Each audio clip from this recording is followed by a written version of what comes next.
Hello, everyone. We are back, Scoundrels in the Cantina, and we have special guests and more Scoundrels to join us. Once again, Old Man Logan 76 with Avant and Bones. But we're bringing somebody back. We've got a blast from the past. And Bob, I'm going to let you introduce our first guest. My first guest. I probably would not be here without him. He's like my uncle and my programmer. If it wasn't for him, there never would have been a Bob. Mr. Nev, one half of the Escape podcast with Paul as well, and us three did it there till the end. So, Nev, it's good to have you, brother. How's everything going? Hello, Governor. Yeah, we're good. Everything's good. Everything's golden. I'm having fun, not having to do content all the time. So, yeah. It can be stressful, man. I agree. And so just so everyone knows, because, a lot of people haven't kept up with you guys or haven't seen you in a few months. Are you still playing the game, or how far? I still play the game. Let's see, 8.5 mil GP. So yeah, 8.5 mil GP. I've got 4 GLs. I've got. Let's see. I did get Doc Afra recently. Nice. Nice. So I did get Doc Afra, so that I must admit that was nice. So I've got that full team. I recently got that Kel Kestis as well. I thought he might be. I thought he might be good as the light side Ufu on the Palpatine Mara Starkiller team. But the jury's out at the moment. We'll see what he's like come the next GAC. So, yeah. And I still play GAC from time. Not all the time, but, I play GAC when I need the crystals. If my crystal reserve drops below, 1,000, then I'll do some GAC. because I know I could, because I'm in a rhodium. So, my matchups are always going to be easy. And I can always get 2-1, 2-1, 2-1, 2-1, 2-1 if I want in a rhodium. So but I do that part time, and the only reason why I'm doing Conquest at the moment is because I've got enough squads that I can just put one in, hit auto, and win. Well, I say that I'm looking at my phone and my team just got defeated, so it doesn't work all the time. I just threw my separatist droids in and hit auto against bounty hunters and thought, yeah, that'll work. No, it doesn't work. So I do still play the game, but I'm more of a background character. I don't do an awful lot in the guild. Big time gift. Yeah. What's that? Oh my god. Hold on. What's going on? I can't even read it. Whoever that yeah. Oh, we have a hype train. First time hype train. Oh shit. Okay. I appreciate that. It's in the middle of my screen and I don't know how to see anything. Oh, so Nar with the big time subscription. Thank you, brother. Thank you. Thank you, Nar. Love you, buddy. As well. Yep. But there's a hype train going. Let's keep it going. Yep. Is that Dark Nar? Yes, Nar. Oh yeah, I know Dark. Hello, Governor. we gotta bring in APGAINS. He's the greatest free to play guide in the history of the galaxy. Oh yes, it is the shit. It is. He's the underworld police chief. There he is.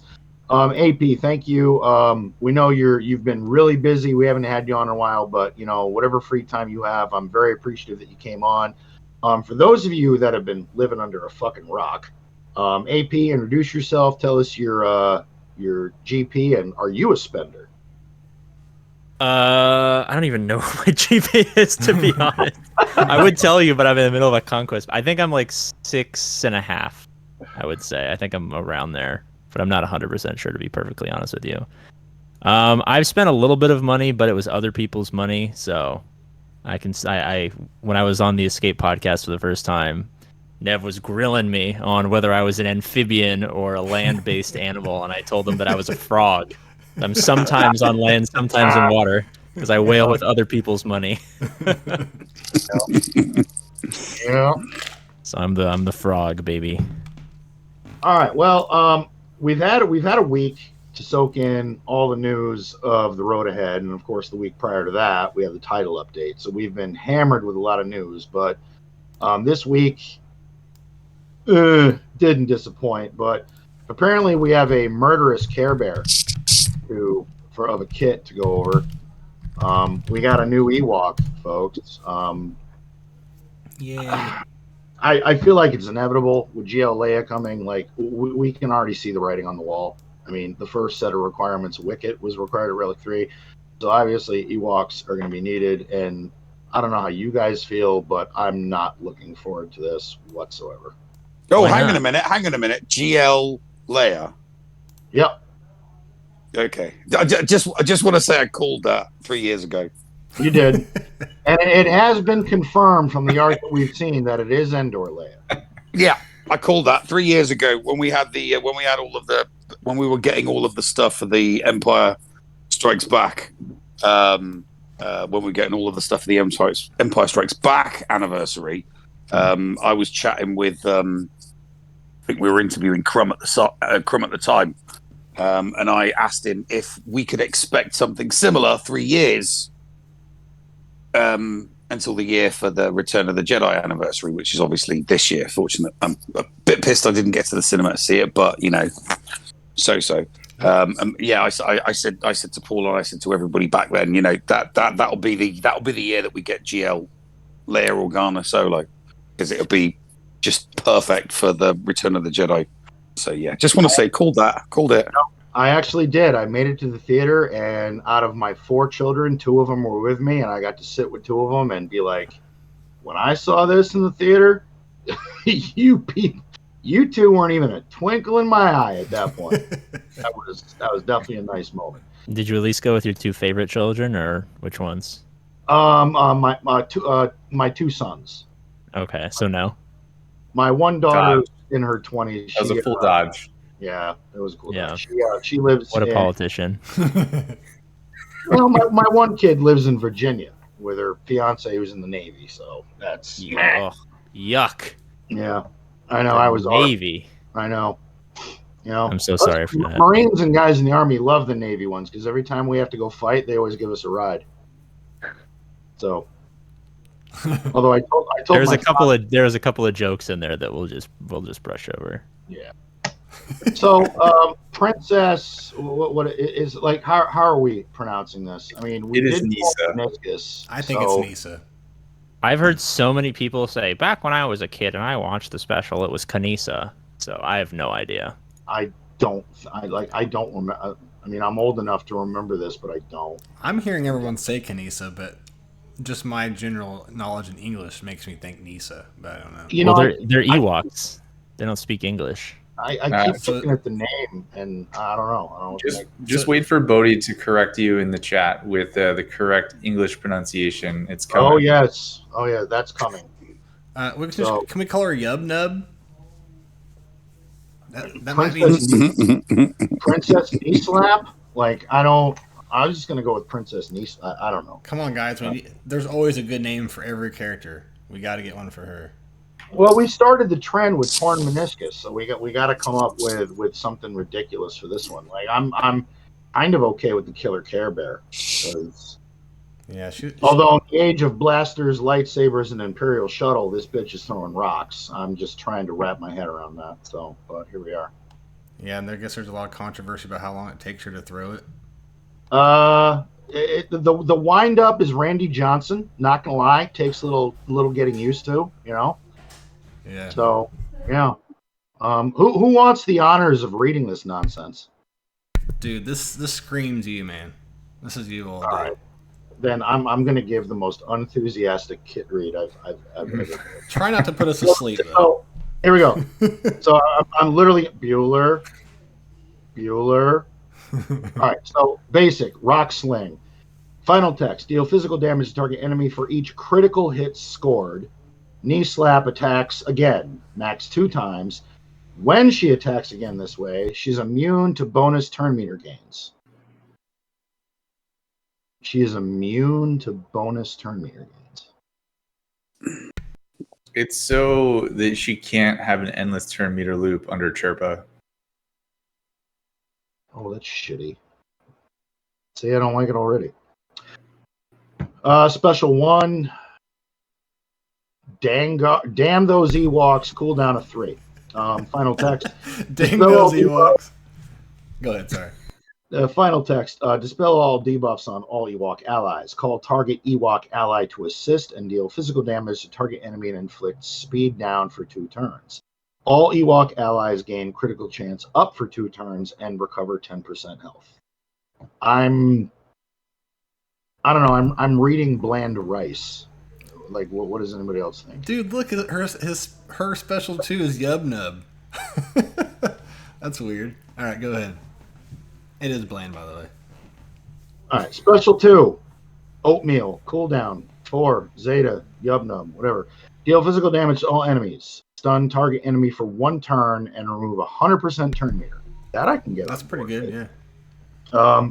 Princess Knee Slap gains critical damage up for 2 turns. Right, it's not bad. Okay. Unique 1. Bright Tree Village. Aww. Omicron. Final text. Knee Slapper has plus 20 critical chance, plus 50% defense and max health, plus 40% tenacity. Other Ewok allies gain 15% defense and 20% max health and potency. Whenever an Ewok ally attacks out of turn, inflict a stack of damage over time to target enemy for 1 turn. Whenever any other Ewok ally attacks out of turn, they deal true damage. Whenever another Ewok ally uses a special ability, Knee Slap assists. Whenever an enemy attacks an ally, Knee Slap gains retribution for 1 turn, 5% turn meter, and all Ewok allies recover 5% health. Whenever an Ewok ally, Jesus Christ, this is a book, but then again, isn't every kit. Whenever an Ewok ally is dazed or stunned, they gain Foresight and Protection up 100% for 2 turns. And all Ewok allies gain 50% defense, stacking for the rest of the encounter. Oh, that's actually cheeky. I like that. Whenever an Ewok ally is critically hit, they gain 5% offense, stacking until the end of their turn. That's a lot in one unique. Like, holy shit. There's a lot going on in there. Basically, they attack out of turn, apply damage over time. A lot. And then you just die. That's the kit summed up in one thought, right? I would say so, yeah. While in territory war, Knee Slap has plus 95% critical chance, plus 25 critical damage, plus 10% max health, plus 10 speed for each other Ewok ally, and is immune to daze and stun. We're starting to see a lot more of that kind of thing going on here. At the start of battle, she gains critical chance up and critical damage up for 2 turns and 100% turn meter. Allied Ewoks gain 10% offense. Whenever an Ewok ally gains a buff, Princess Knee Slap recovers 10% health and protection. Whenever an Ewok ally is inflicted with a debuff, they recover 10% health and gain 5% turn meter. Whenever an Ewok ally assists, reduce target enemy's critical damage by 5%, stacking for 3 turns. Whenever Knee Slap attacks, her cooldowns are reduced by 1. Ow! I mean, I like that in TB, or no, in GAC, but the 4 TW, yeah. English language, man. When in territory wars. Or TW wouldn't be bad either. Is it territory war Omicron or a territory battle Omicron? Yeah, while in territory war. Yeah, so it is a TW. Yeah, TW. Gross. So that was a short and sweet kit.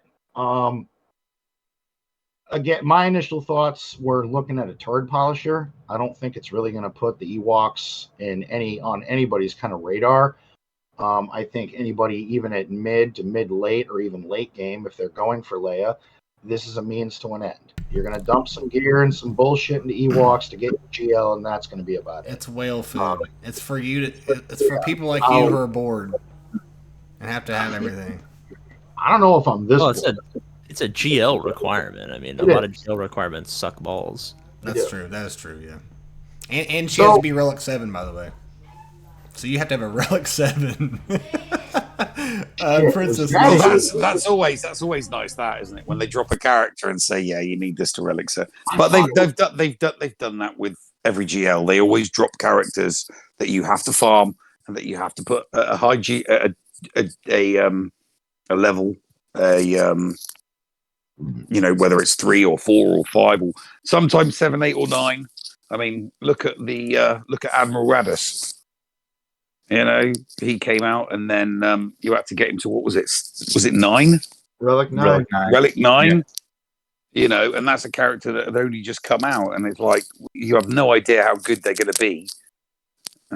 So yeah, there'll be more. I mean, so they've Captain Rex. You got Captain Rex and Killer Care Bear, but obviously that's not all of the requirements for Leia yet. There'll be a couple more on top of that as well. Well, there's supposed to be one more marquee, like Carl Drogo or whatever the fuck his name is. Drogo or Drogan. Carl Drogo. That guy. They're going to start cross literally cross franchise. They're going to give us a Jason character. Momoa's gonna have a Game of blast. Thrones. Yeah. Start, you know, just popping shots at folks. So, again, AP, what do you think? This is I mean, Relic 7 for this.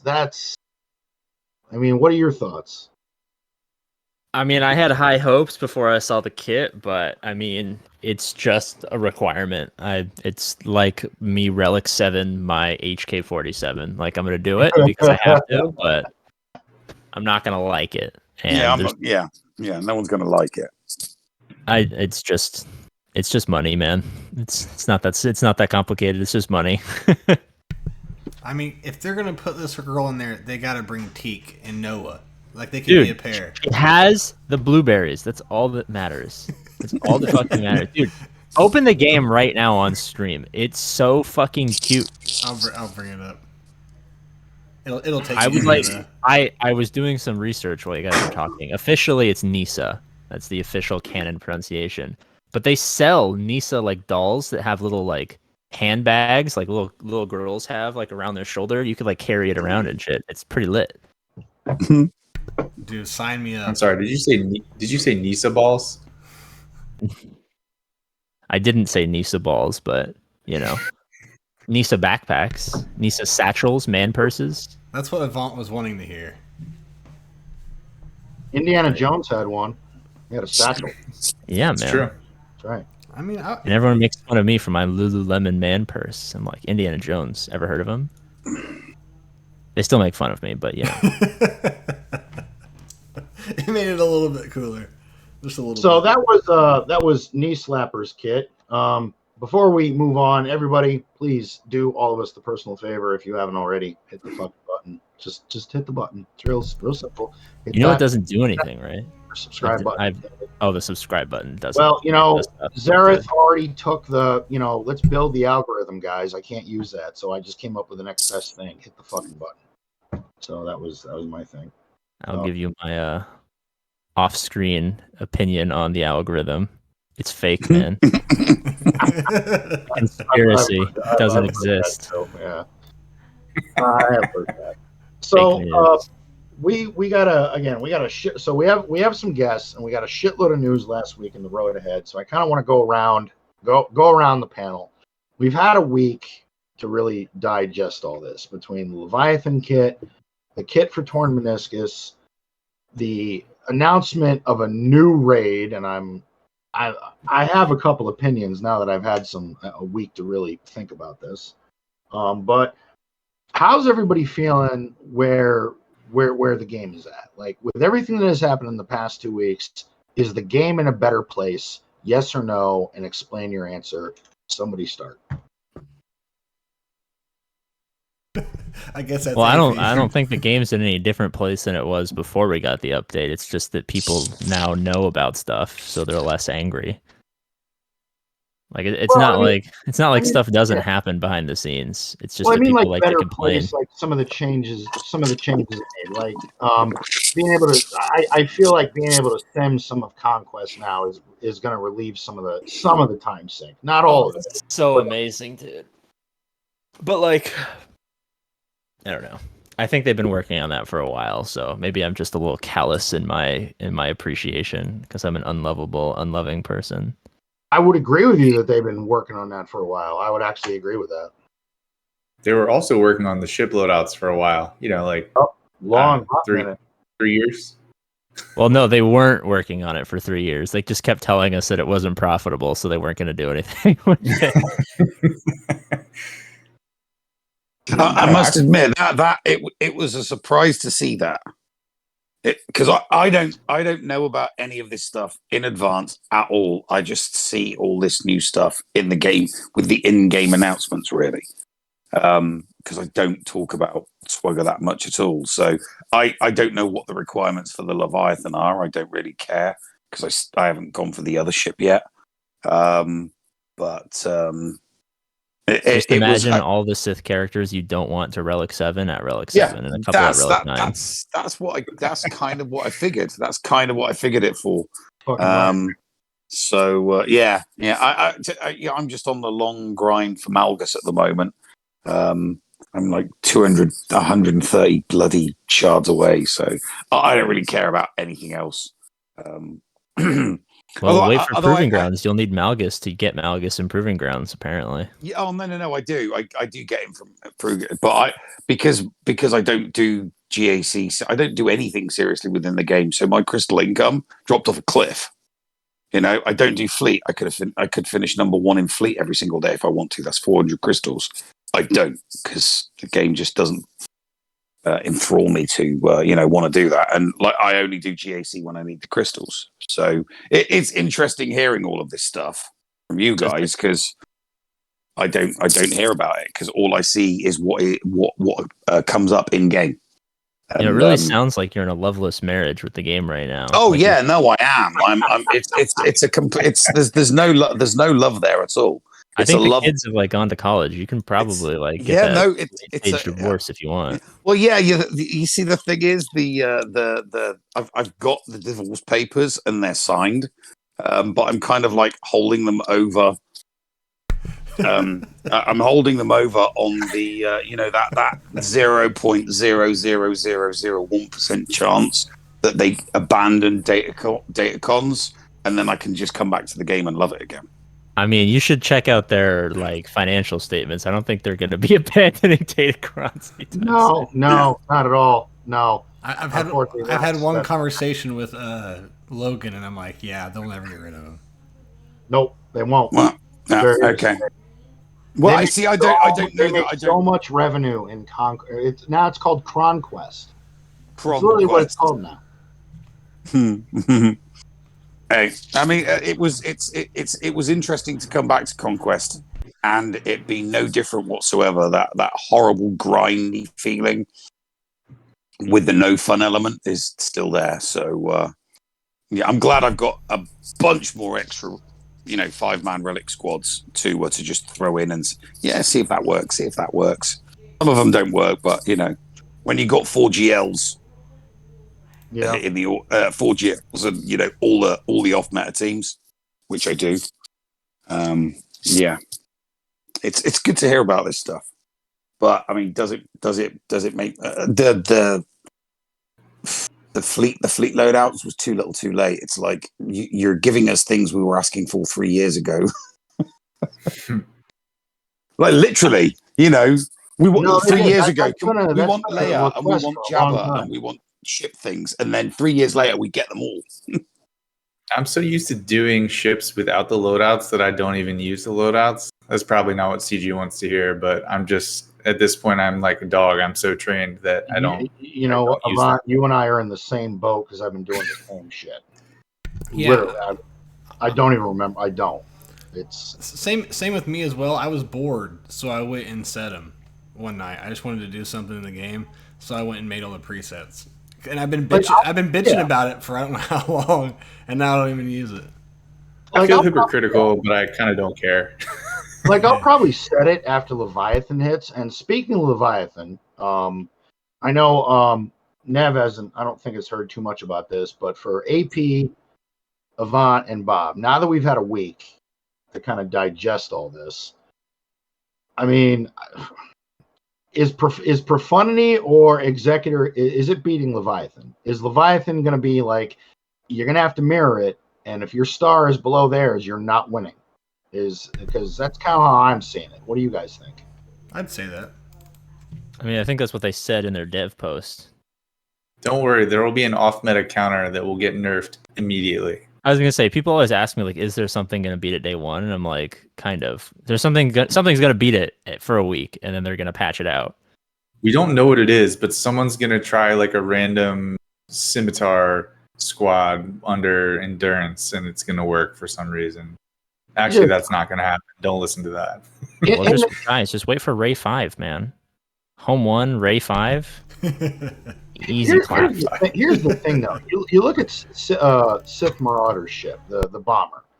You kill it, it comes back. If you do the second special, which I believe was sabotage the engines, you're removing 30% speed from the capital ship, and removing 30 for the rest of the battle, and removing 30% turn meter.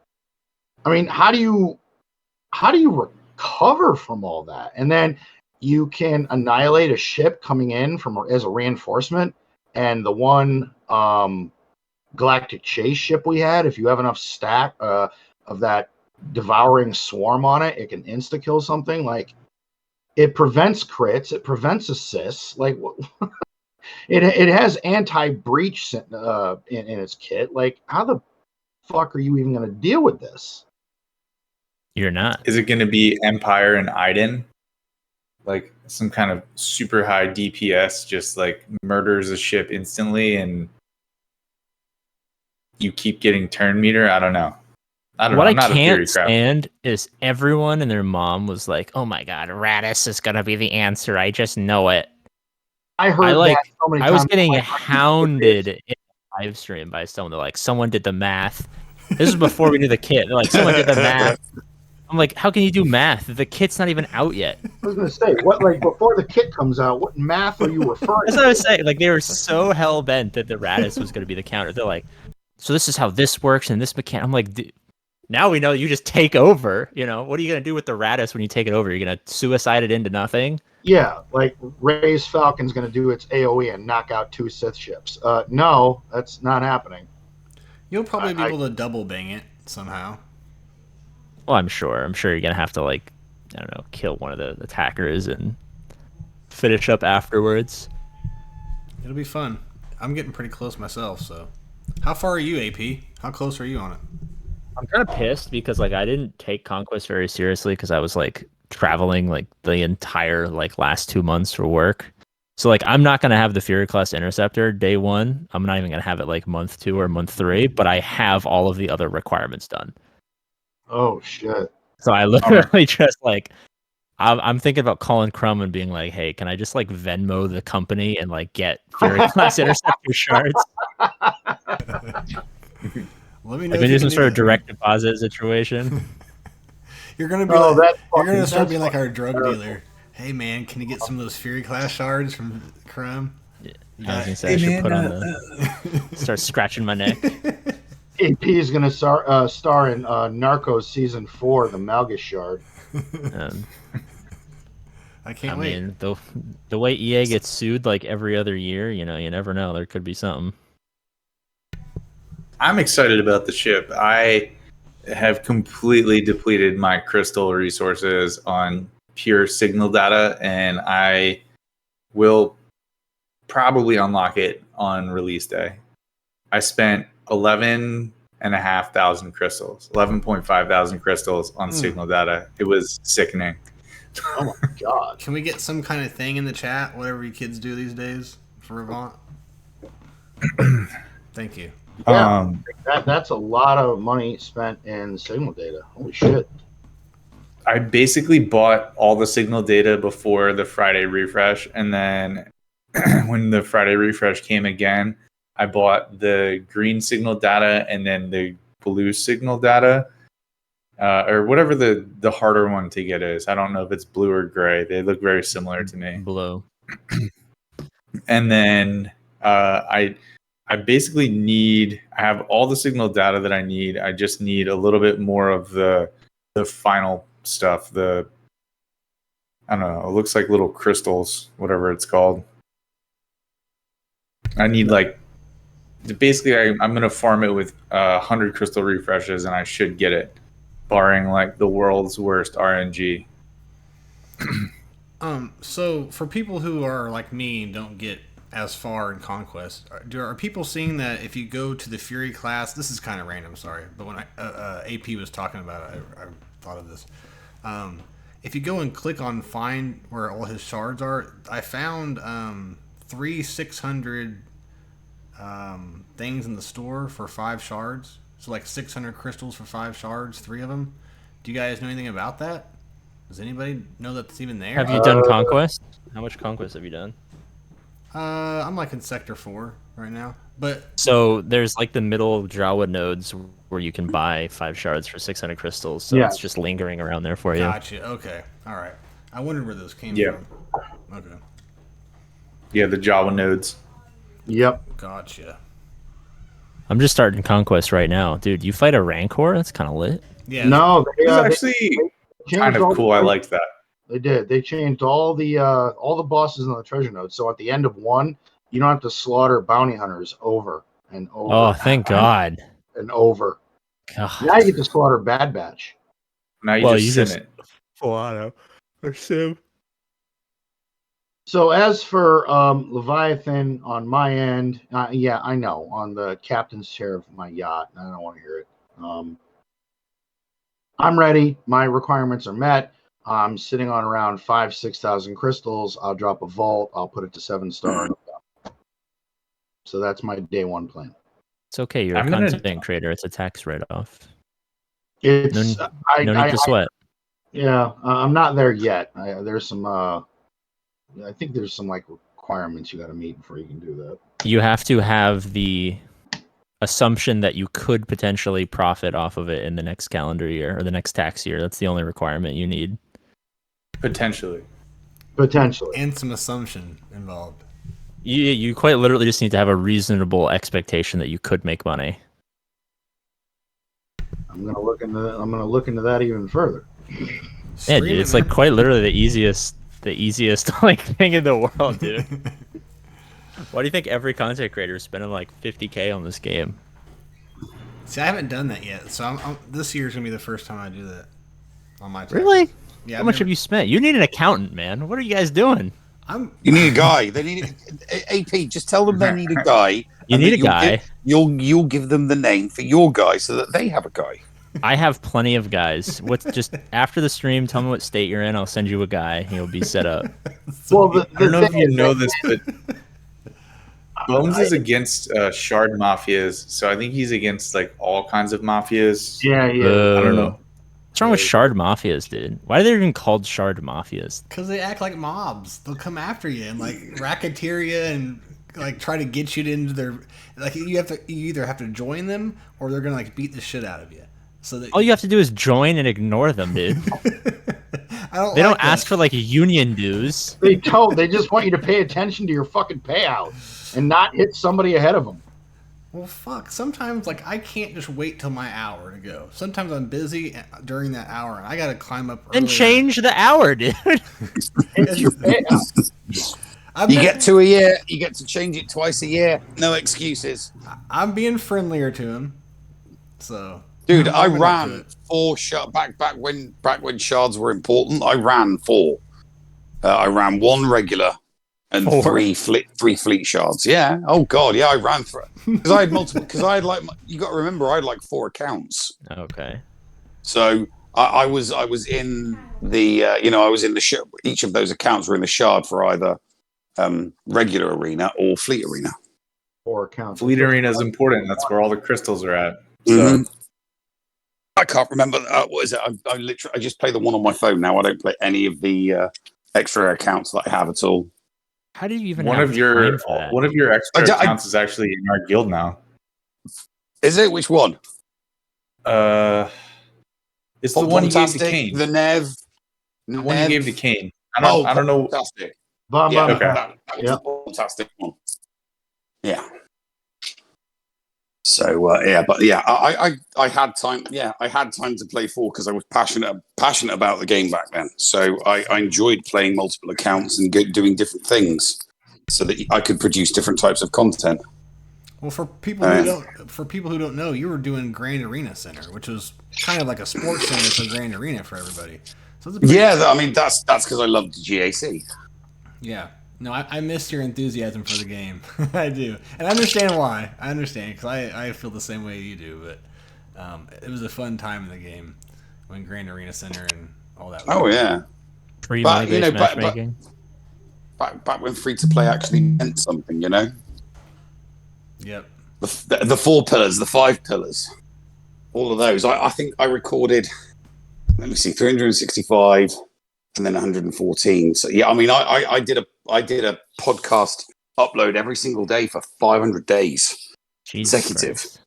Back in the day, that was like 2018 to 2019. Yeah.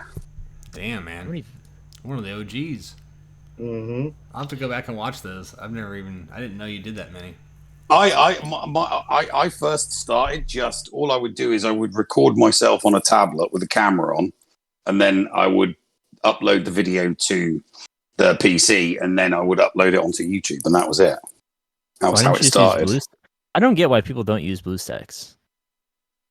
Because back then, I didn't know about BlueStacks. I didn't really use the PC that much. Well, I mean, there's people who know about BlueStacks and like upload content and still like. Yeah, I know what you mean. They refuse. They refuse to.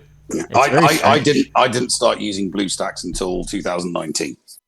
You can't use BlueStacks if you have Mac because it doesn't optimize on Mac software. Like my Mac won't even open BlueStacks, which is just stupid to me. But I mean, I don't care. I'm not a big time content creator. Open a Windows emulator and then open BlueStacks on the Windows emulator. Right? Oh God, I feel like that would be horrible. I want to get like 6 frames a second.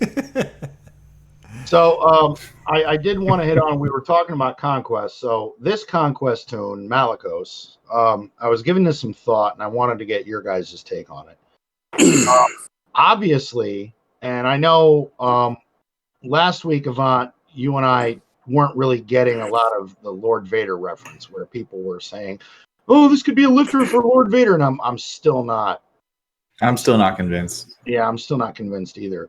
So while it looks like where Malicos is going to fit is Seer, the first Cal, Ahsoka Tano Fulcrum, maybe Crew, and then you've got Malicos. So that being said, considering this is all tip of the spear kind of new content that not a lot of players have, for the panel, is this Conquest tune something that mid to maybe mid-late that might struggle? Is this something you need right now, or is this a new toy for the whales?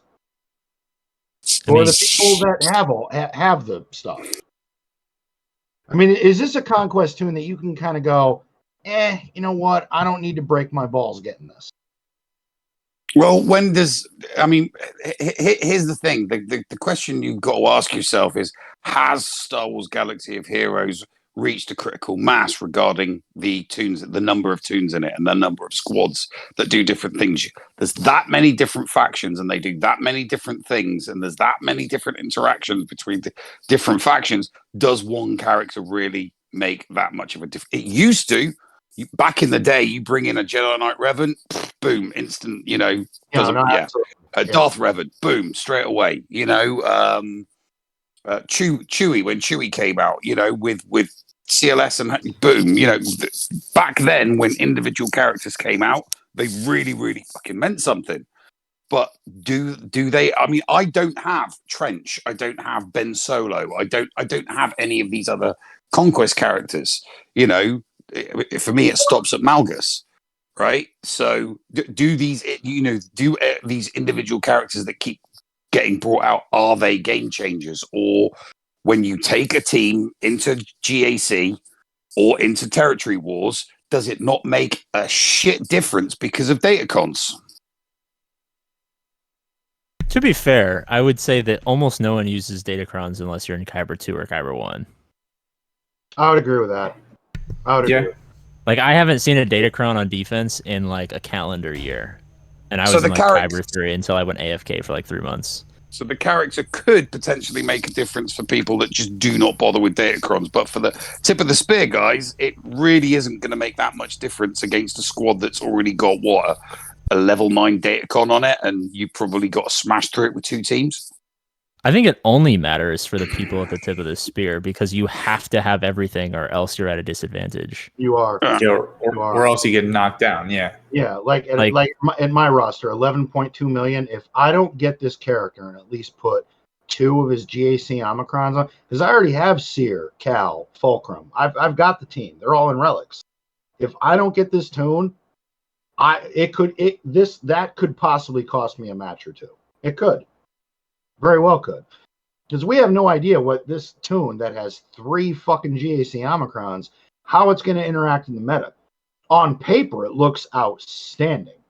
Yeah, it's good. I think he's a Relic 8 candidate all day, especially for an attacker. But I put the GAC Omicrons on the Dr. Afra squad. And how do you like Afra, Nev? How do you like her? I don't really use her. I just throw her on D, and she gets a couple of holds.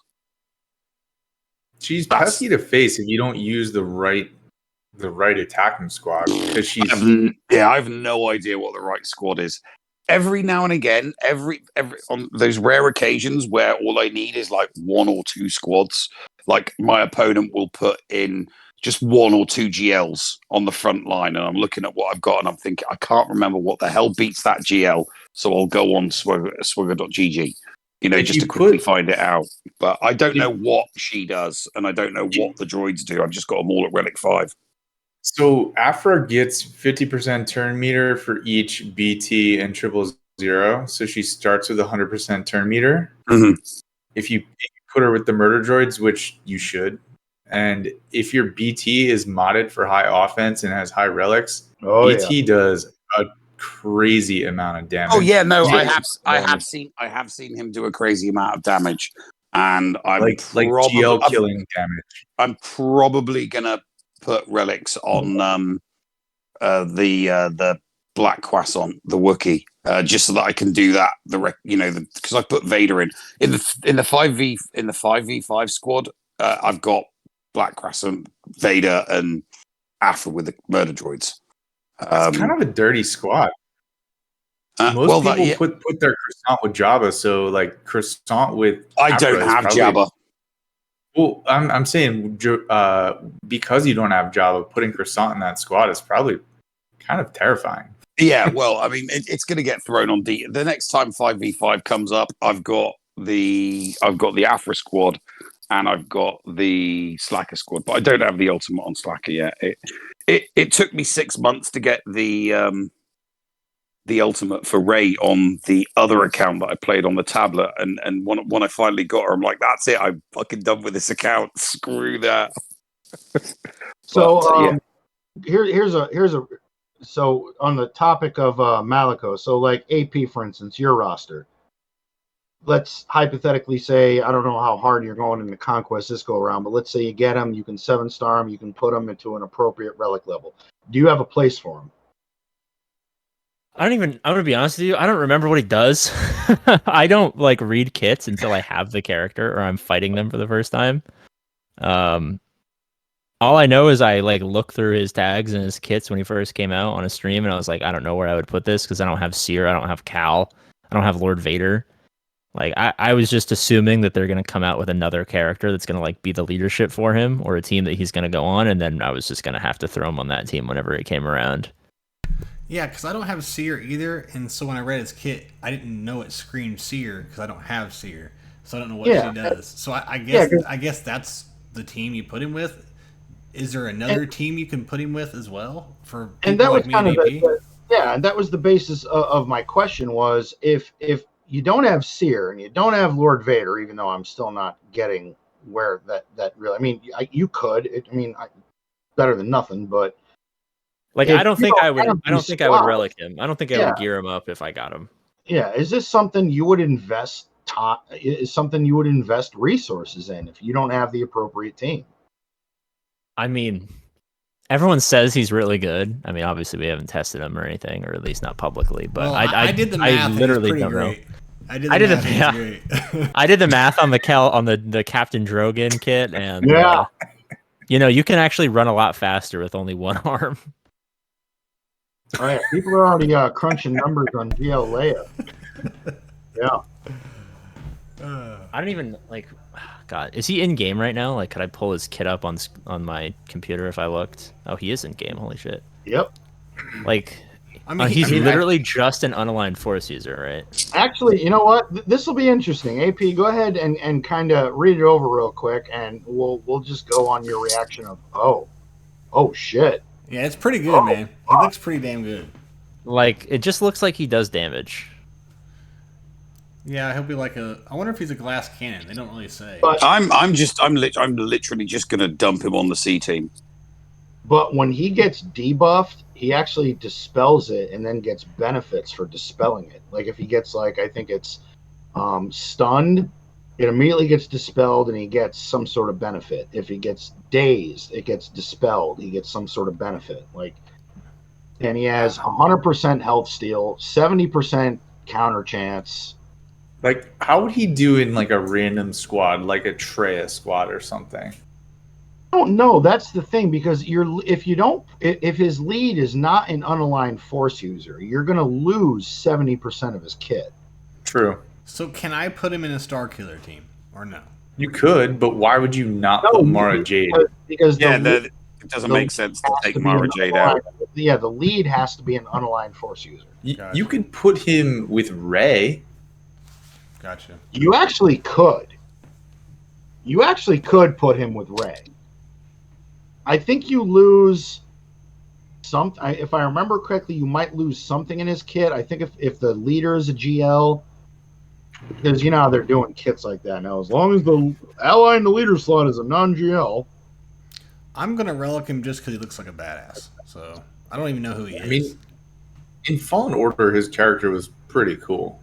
well, he looks like a pissed off Sith Viking. Like he's got no shirt, he hasn't shaved in a hot minute. He looks angry. He's nice and sweet. He has like tattoos etched into his chest. Yeah, he's very Scandinavian-ish. He's just very. I'm going to. You know what? It's He's a leftover character from CG's other game, Lord of the Rings. They're like, hang on a minute. If we take these swords out and replace them with lightsabers, we've got ourselves a Jedi. Dude, but we've got enough Jedi. Let's put red lightsabers and make him a Sith. What do you got? They took away Gandalf's fucking robes and his staff, and they gave him lightsabers. Which is funny because Gandalf is the first raid character in Heroes of Middle-earth, so I guess we're testing him out here first. Oh shit! There might be some like Illuminati, synergy going on with the two games. I mean, it looks like he just like prevents bad stuff from happening and does damage. Like his kit's amazing. Like it's not like he's a bad character. It's like, but this game is all about what tags you have, and if you don't have a home based on your tags, you're not going to be as useful as you otherwise would be. To be able to use them, and that's like my big question. Like I think a lot of even mid to late, if you don't have a unaligned force user squad, this is just not something you need to worry about right now. For now, until he's a requirement for something. But I mean, like Conquest, I always tell people just do Conquest as much as you can because it's better to spend 3 months of your life doing it now than like have to wait a year and 9 months to do it in the future if you end up wanting him. Proving grounds for a year just to get the character. Like I didn't do the Ben Swolo Conquest, and then like a year later, I was like, "Oh shit, I'm gonna start farming Rey," and I just didn't have Ben, and I was like, "Well, I wish I had Ben. That'd be so much easier." Yeah. Oh my god, dude, why is this? I'm doing the unlock for Kneesa right now. She's literally throwing rocks. She's thrown like 12 rocks in a row. Yeah, I know. I just kept calling her to assist. Every no, time I literally have. I pressed one button and she did 15 autos in a row. Yeah, she's literally Randy Johnson just throwing strikes. She's just got a hell of a wind hitting birds with baseballs. Yeah. God. She's throwing rocks at armored stormtroopers. It works. Jesus. It's a proven method. But like, where would you put if you didn't have Seer or Lord Vader or any other dark side UFO team? Where would you put Malicos? Probably the Triumvirate, Sith Triumvirate. But like, you're gonna take away Talon and Savage and Scion and Nihilus. Well, yeah, but if you've got just to get the Treya benefit from it. If like you said, if you're a mid to low level team, you're looking for the best dark side leader to go with this Malicos, and the best Sith leadership is going to be Treya, isn't it? For him. What extra teams could you beat with him on that team versus the normal Treya team? Well, I don't know. It would depend on. It would depend on the other. It would depend on what the other Ufus. I mean, you could throw. I mean, you could throw in. You could throw in. Is Treya Ufu? I thought she was Sith. She's a Sith. So he's going to lose 70% of his kit right out of. Yeah, he has to be with full Ufu, right? Yeah. Well, what if you just did like Savage and Malicos, like to 2-man something? Is Savage Ufu? No, I think Savage is Sith. I don't know. I'm saying, I think he literally just has to be with Ufu characters. He does. Well, he gets so much more. Yeah, that's like saying I want to put Starkiller without his like ideal Starkiller team. Like it's not Starkiller. It's just like a guy who throws barrels at people. It's like Donkey Kong. Hey, don't forget you've got the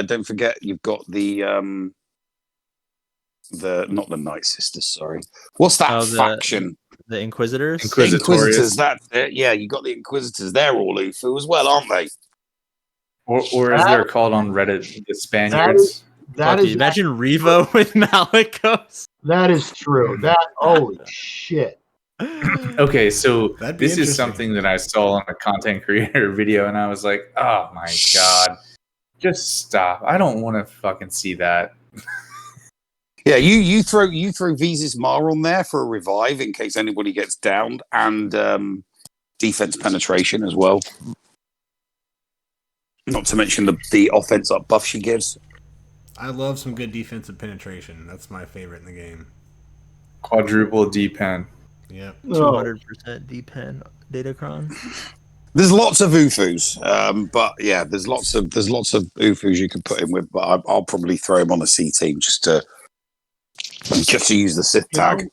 Again, he's a typical Conquest character. 3 Omicrons, GAC. There's a trend. I mean, we definitely have a trend going on here, and that's expensive. 3 Omicrons on one character. That's you're hoarding.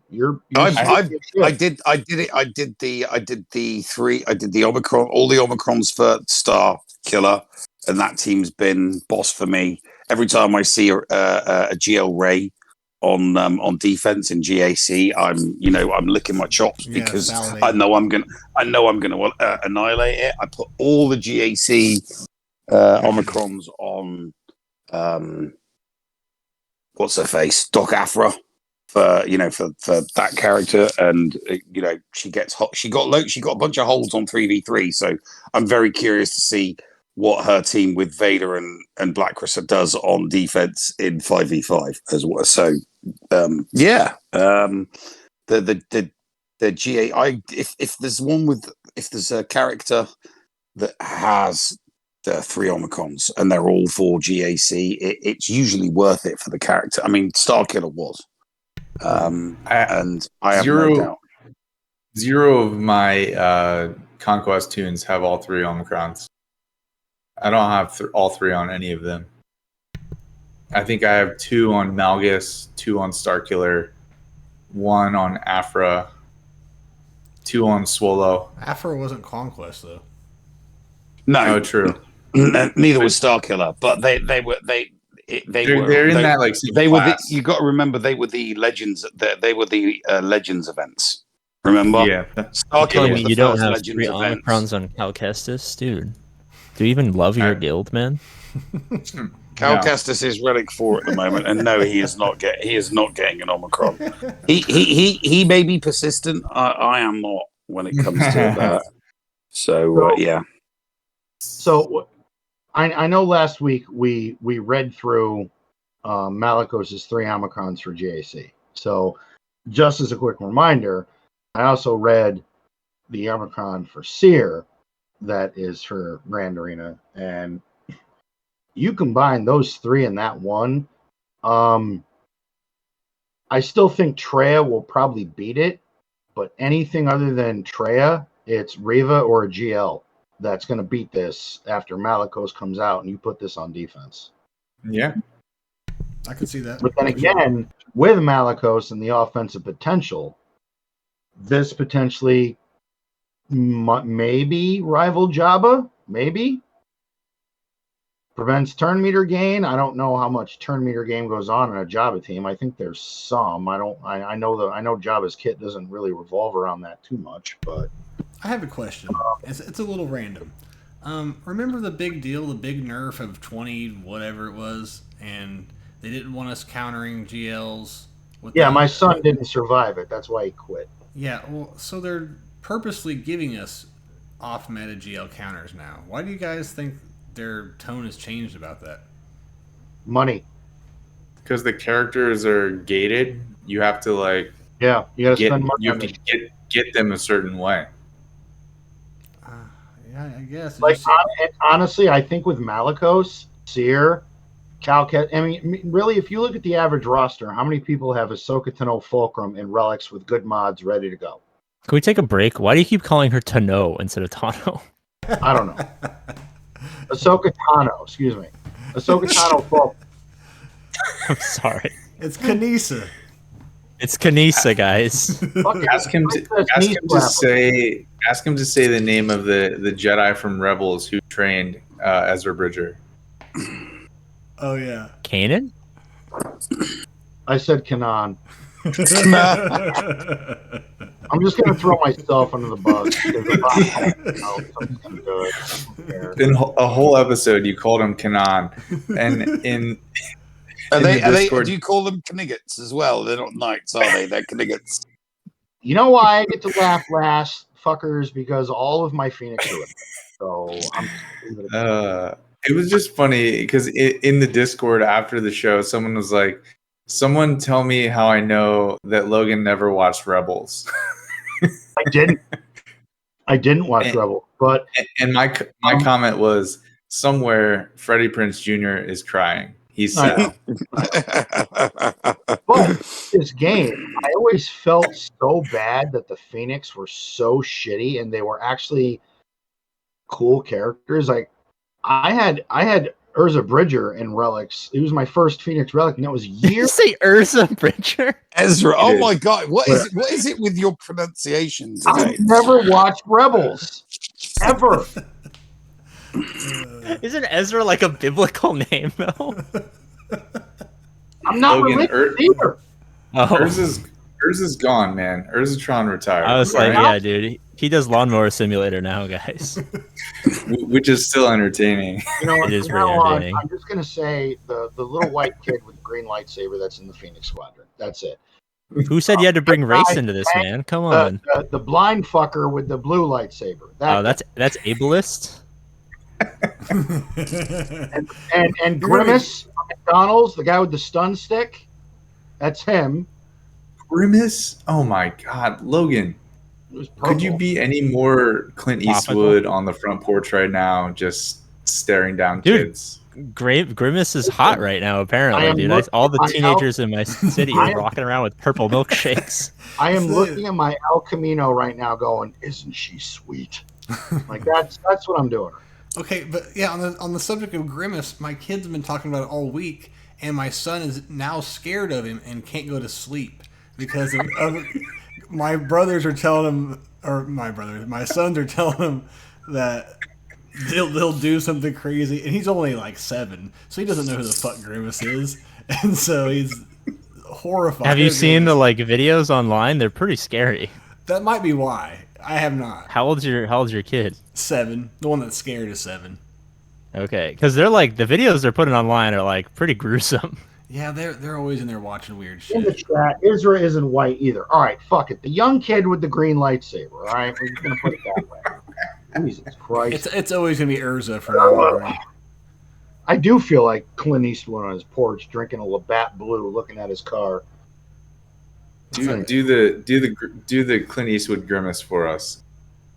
Isn't she? I know you can do. You can do voice impressions, but can you do a facial impression? Was that Not you? really. Was that you trying, or was that you looking at him like, "Are you serious?" I think it was a little bit of both. I literally think it was a little bit of both. It's all right. For everyone on the podcast, we're sorry you got to miss that. Yeah. And if you, I know, right? People are going to be listening, going, "Wait, what's happening? What's going on?" Who's no idea? Urza's on here? Which one's Urza? Ezra, Kanan, fucking Cadillac. You can't teach an old dog new tricks. Princess Bean Slap. I'm sorry. And He's it's torn meniscus. he's sitting on the ceiling of his yacht, looking down on us right now, Right? Like, I don't know the names. I just spend money on the shit. I don't tapping care. his stick at us. Get off my lawn! Hey, real quick, we got a bunch of follows. And I have not We seen got a them. bunch of follows? Cool. Sure, give him shit. JKD Mike, thank you for the follow. 36 minutes ago. You're probably not even here anymore, but thank you. Master Luke 71, thank you. Big Deal 7800, thank you, my friend. Thank you all. Thank you all for coming by. Everyone else in the chat, hit the fucking button. Just hit hit a button. I don't care. Hopefully it's the one we need you to hit. Hopefully it's a subscribe button. Remember, 1-800 Bob's Got Crystals. That's what we do here. You don't want to know what else I have, but JD Mike in the chat says I'm here. okay, good deal. And Big Deal, smash the fucking button.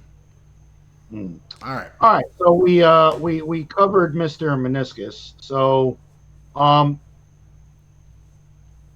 AP or Nev, was there something in the road ahead that you wanted to address? Something that irked you? Something that happened? Something that didn't happen? Something that you were surprised about, or all the above? I wasn't even aware that a road ahead had happened. I don't know what's in it. Okay, so we'll pose this question to AP. And that's the show. Was there a road ahead? When was it? I have no idea. Last week. Yep. No, didn't know anything about it. What was announced, Steven? A new raid, GL Leia. So raid, yeah, GL Leia. Nev, do you know about the raid? Nope. So there's a new raid, and it requires, like, what is it, guys? Imperial troops, Ewoks, same kind. An Endor raid. It's going to be themed where you're riding the speeder bikes, and it's going to be like Imperial troopers, certain rebels, and Ewoks. It's pod racing, dude. It's pod racing. Okay.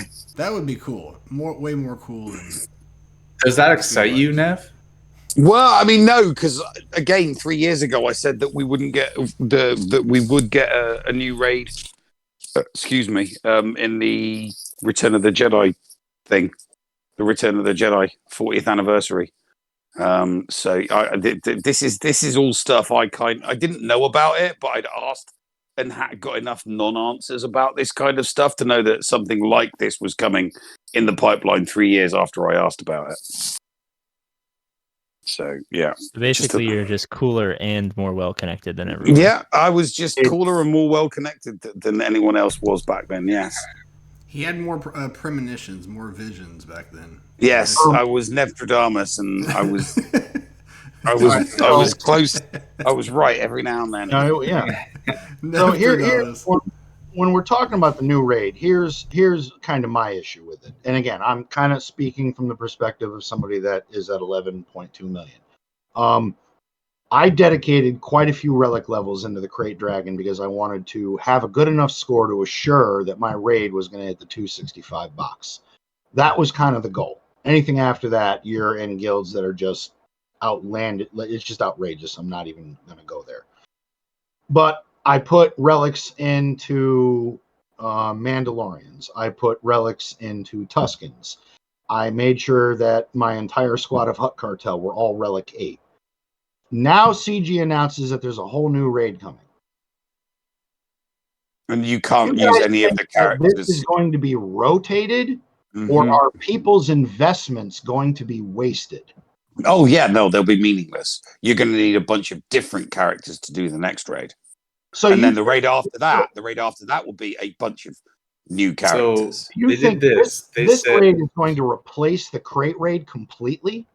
here's the carrot. You see this, right? Okay, now we're gonna move it this way, and you got to chase it, right? Yeah, no, they're not gonna. It's not gonna replace the Crate Dragon. It's gonna run alongside it. So all those characters that you invested in for the Crate Dragon, you haven't wasted it. You've just spent it for characters that can only be effective in that raid. So when they Imagine bring out the this. next raid, it'll only be a certain amount of factions, and only they will be effective for that raid. Then they'll bring out another raid, and they'll keep doing it over and over again. You'll get this for the next 2 raids.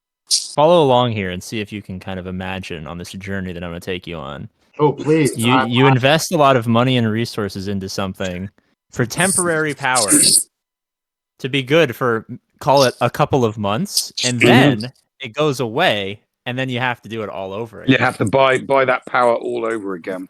You mean like Datacrons? Yeah, exactly like Datacrons, which is why I don't give a fuck about this game anymore. No, not Nev. Avant, you got Nev to call them what they are. He normally says Datacons. You got him to slip. Yeah. You got him to slip. That's because that's what they are. They're Datacons. Have I broken him? I don't know about that.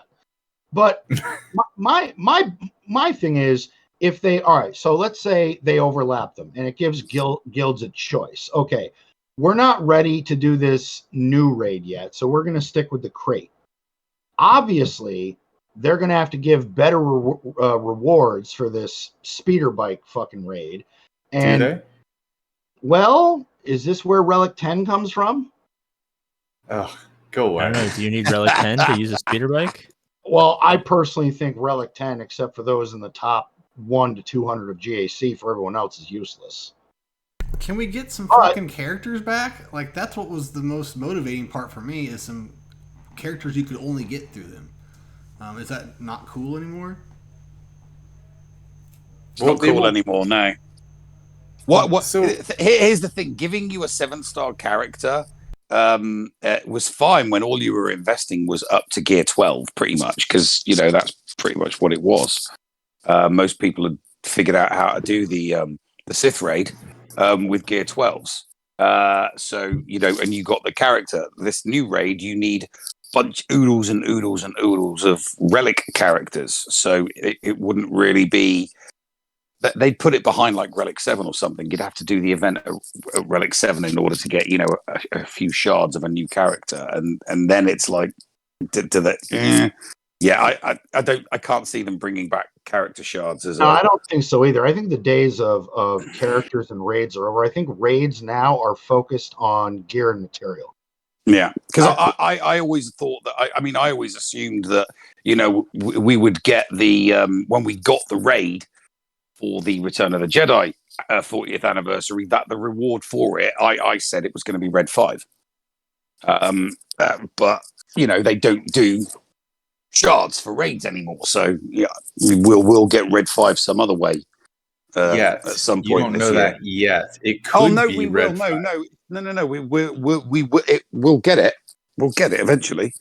I want them to do Red 5 so Meatball can stop giving us Ray 5. You're saying it wrong. They'll give us Red 5. My They'll give God, us Red 5. Another mispronunciation. Good boy. Yeah. They'll give us Red 5, and then they will rework. They will rework Wedge and Biggs to be Red 2 and Red 3. As long as they introduce 9 Num, I'm down for that. If they do that, I want fucking Porkins. I was just about to say that too. He's legendary. Yeah. Well, what you need if they bring Nien Nunb in, then what you need the Return of the Jedi Millennium Falcon. Yeah, the Return of the Jedi Falcon. Yeah, you'd need the Return of the Jedi Falcon. That takes 2 shots and blows up the Death Star too. Well, here's the thing: they would have to have like some 19-turn cooldown for that Millennium Falcon to blow up the Death Star. So it doesn't blow up the ship, it just blows up the Death Star and stops the ship from using the Death Star as an ultimate. That's cool. The special 4 is called "We're Already on Our Way Out." 19 turn cooldown. Yeah, 19 turn cooldown. Exactly. So the one thing that I've kind of been hearing a lot in the community is, a lot of people are, the raid happens too often. We're tired of it. We're burned out. It's constantly going on. We're bored with it already.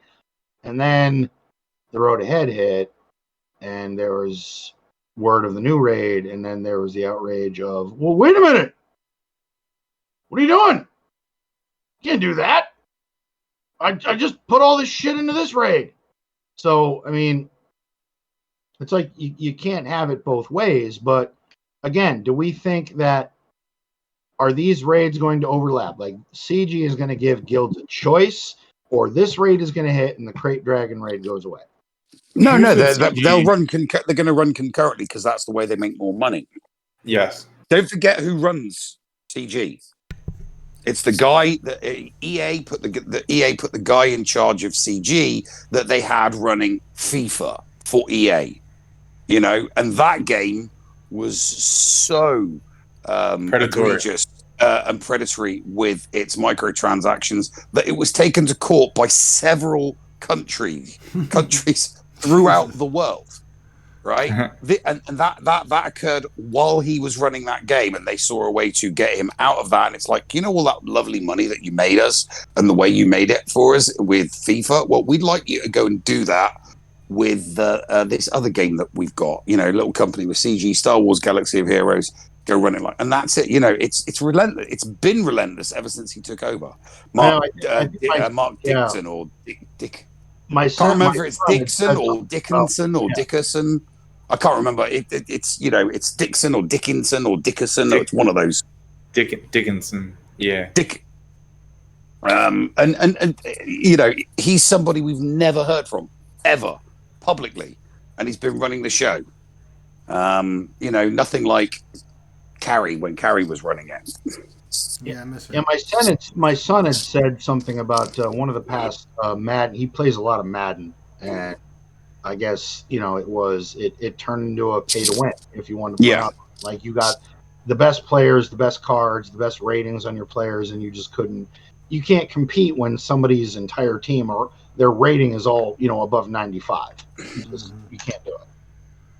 Okay, so talking about the raids. So let's say they're running concurrently. That means the rewards have to be completely different, correct? Are we all on agreement? They don't have to. So no, they don't.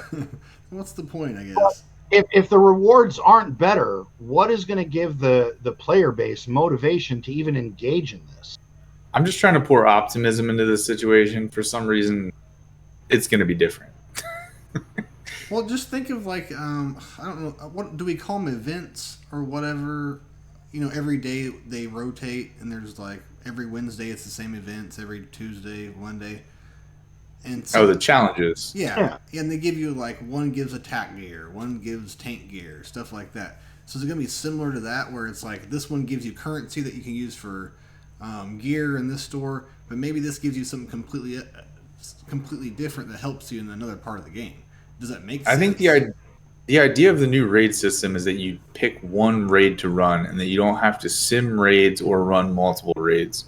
It's your guild picks a raid and does it, and you get rewards, and then you move on, and then you do another raid. Well, yeah, one at a time. But what's our motivation to play the new one? Is what I'm. And that's what I'm saying. The rewards have to be better, because what is your motivation going to be to put your Imperial troopers to Relic 7 or Relic 8?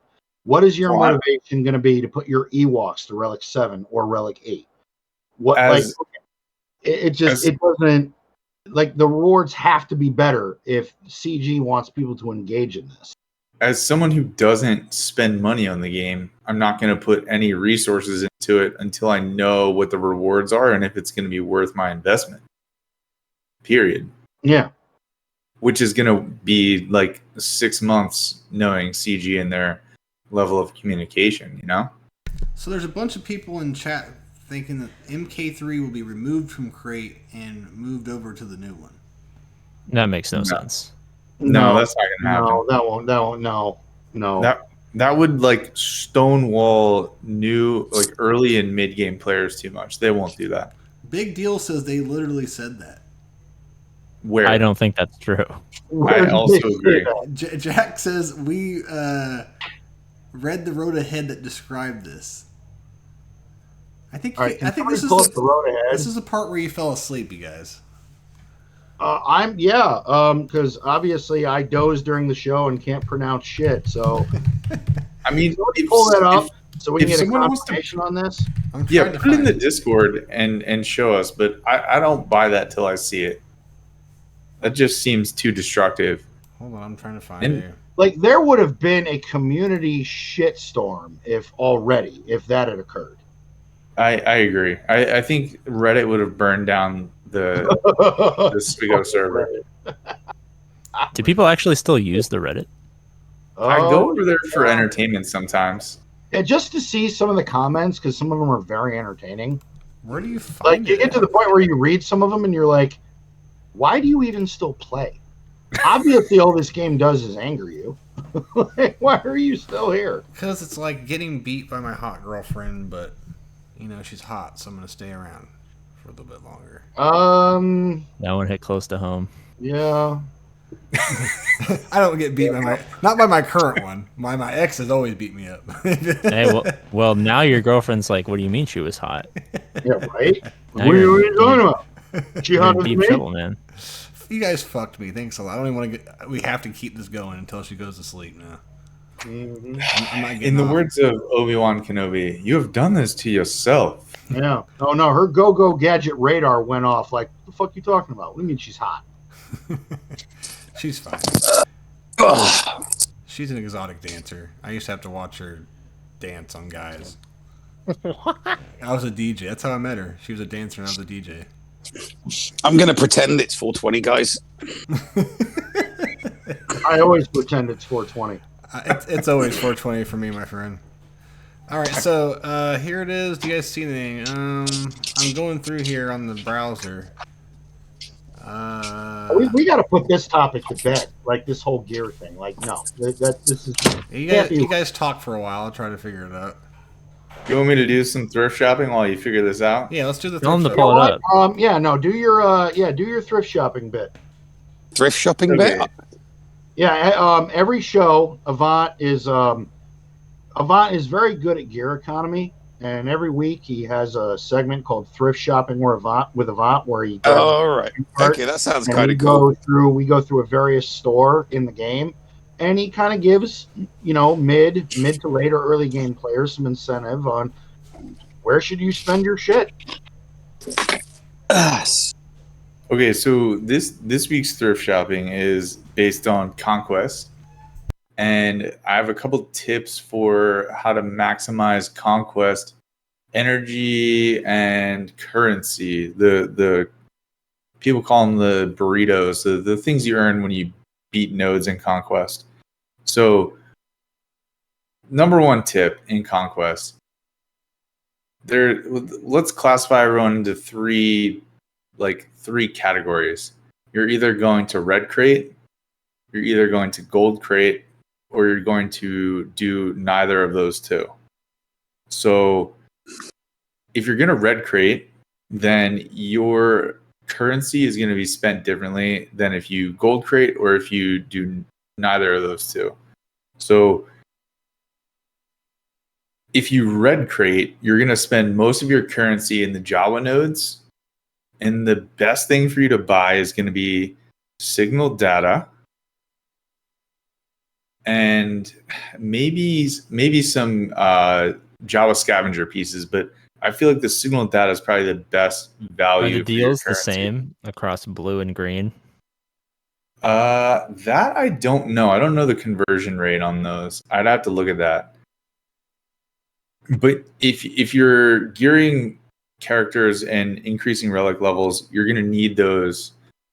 You're going to need both the blue and the green signal data. So they're good I to hate buy, farming for that. Yeah. and everyone hates farming them, right? It takes forever. So It's an extra place to get them, where you have currency that you could spend on that instead of something else. So that's if you're going to get red crate. If you're going to get gold crate, then you don't need to buy character shards with that currency. You can also buy the signal data there. And so if you're not going to get red or gold crate, then you're probably better off buying character shards with those rewards, those burritos as they're called. What if you don't know? What if you're like me and you have absolutely no idea what crate you're going to get? Because I have no idea what crate I'm going to get. So I think the best strategy to do is to blitz your way to the end of Conquest, get as many data discs as you can to help you beat feats, and get as many rewards and go as far along the reward track as you can. I've actually been I've just been using two teams on the first one. I've been using Palpatine with Mara, Old Ben. Basically, it's that the GAC team, but it's got Old Ben in it, and of course he gets at least 5 to 10 defense downs and about 5 to 10 ability blocks. Mm-hmm. And then the other team I've been using is Separatist droids. I've literally just been putting them in and hitting auto. And so if you get the right data discs, you can like wipe out complete squads with whatever squads you have. The Separatists are good because they do a lot of debuffs. So if you get the Amplify Agonies and the the Volatile Accelerator, you can really just nuke squads. Oh yeah, I remember most of them. The thing is though, I don't buy anything. I spend nothing. Well, so I don't know for the data disc. For the data disc, you don't have to spend. You just pick those up. Oh yeah, no. I know that. What I mean is, I don't spend crystals on refreshes. I do not purchase refreshes. Okay. So I don't know what crate I'm going to get to. Just going in every day and using the energy I've got and hitting auto. So that brings me to another point. If you're serious about Conquest and you want to advance, you can red crate if you have the right teams. If you do 50 crystal refreshes every day without buying any of the Conquest Pass.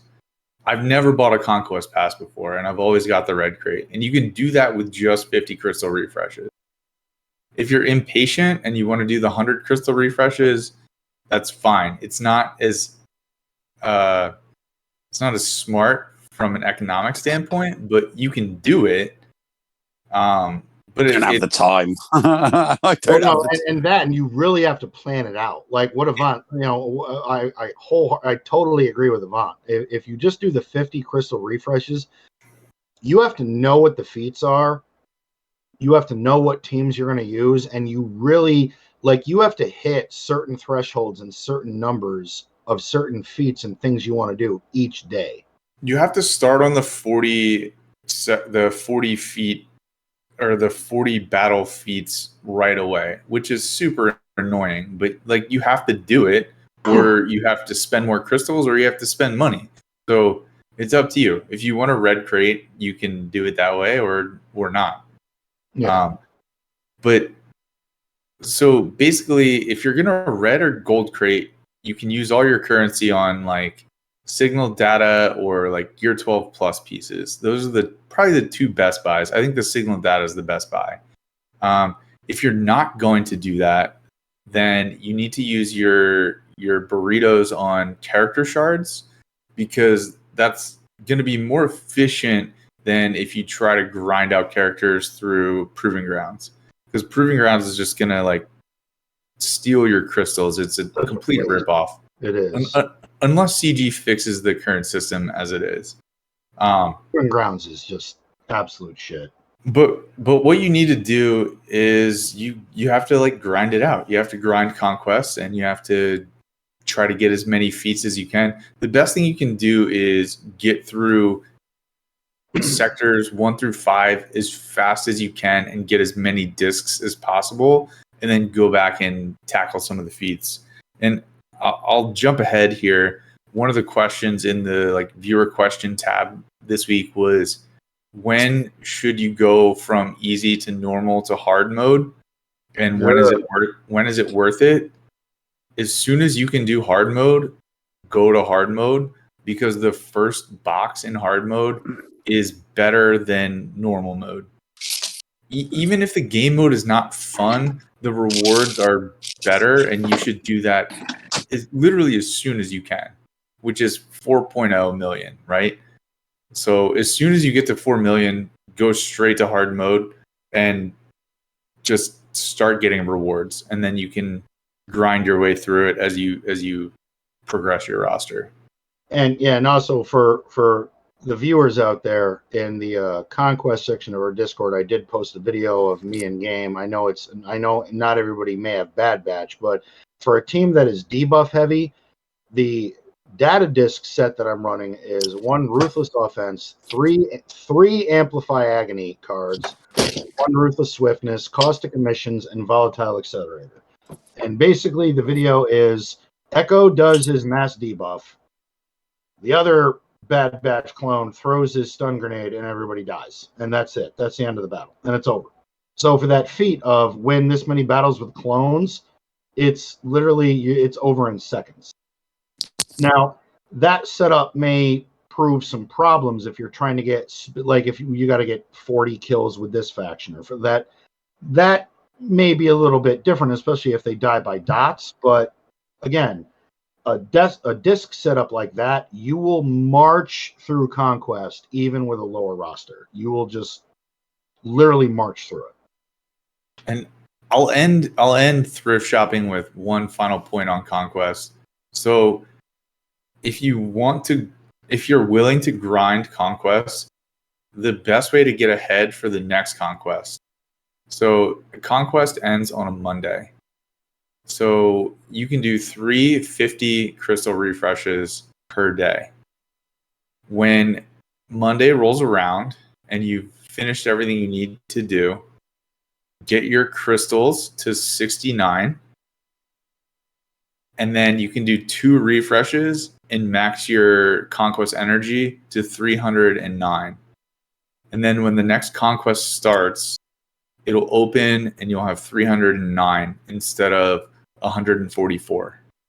So what I generally do is Monday comes, I'll be farming like some kind of Datacron or Datacron material. I'm going to take it. I'll do 1 refresh, take my energy down to 69, and then I'll do 2 refreshes to 309, and then I'm done with Conquest. And then when the next Conquest starts, it opens up, and instead of 144 energy, I have 309. So you can like burn through Sector 1 a lot faster. You don't have to use any energy refreshes to get there. Nice. Kind of like this segment. I don't think I've heard this one before. Yeah. No, this is something new that we started doing in the past, Yvonne, about 4 weeks now? We kind of started the Scoundrel Cantina with this, but yeah. I'm gonna go to chat real quick, and Feral 9909 says 79 and max at 319. I'm just gonna disagree, and I'm gonna start at 69. I'm sorry. Yeah. Always just stay at 69. And also, JKD Mike asked, could you say the disc names again?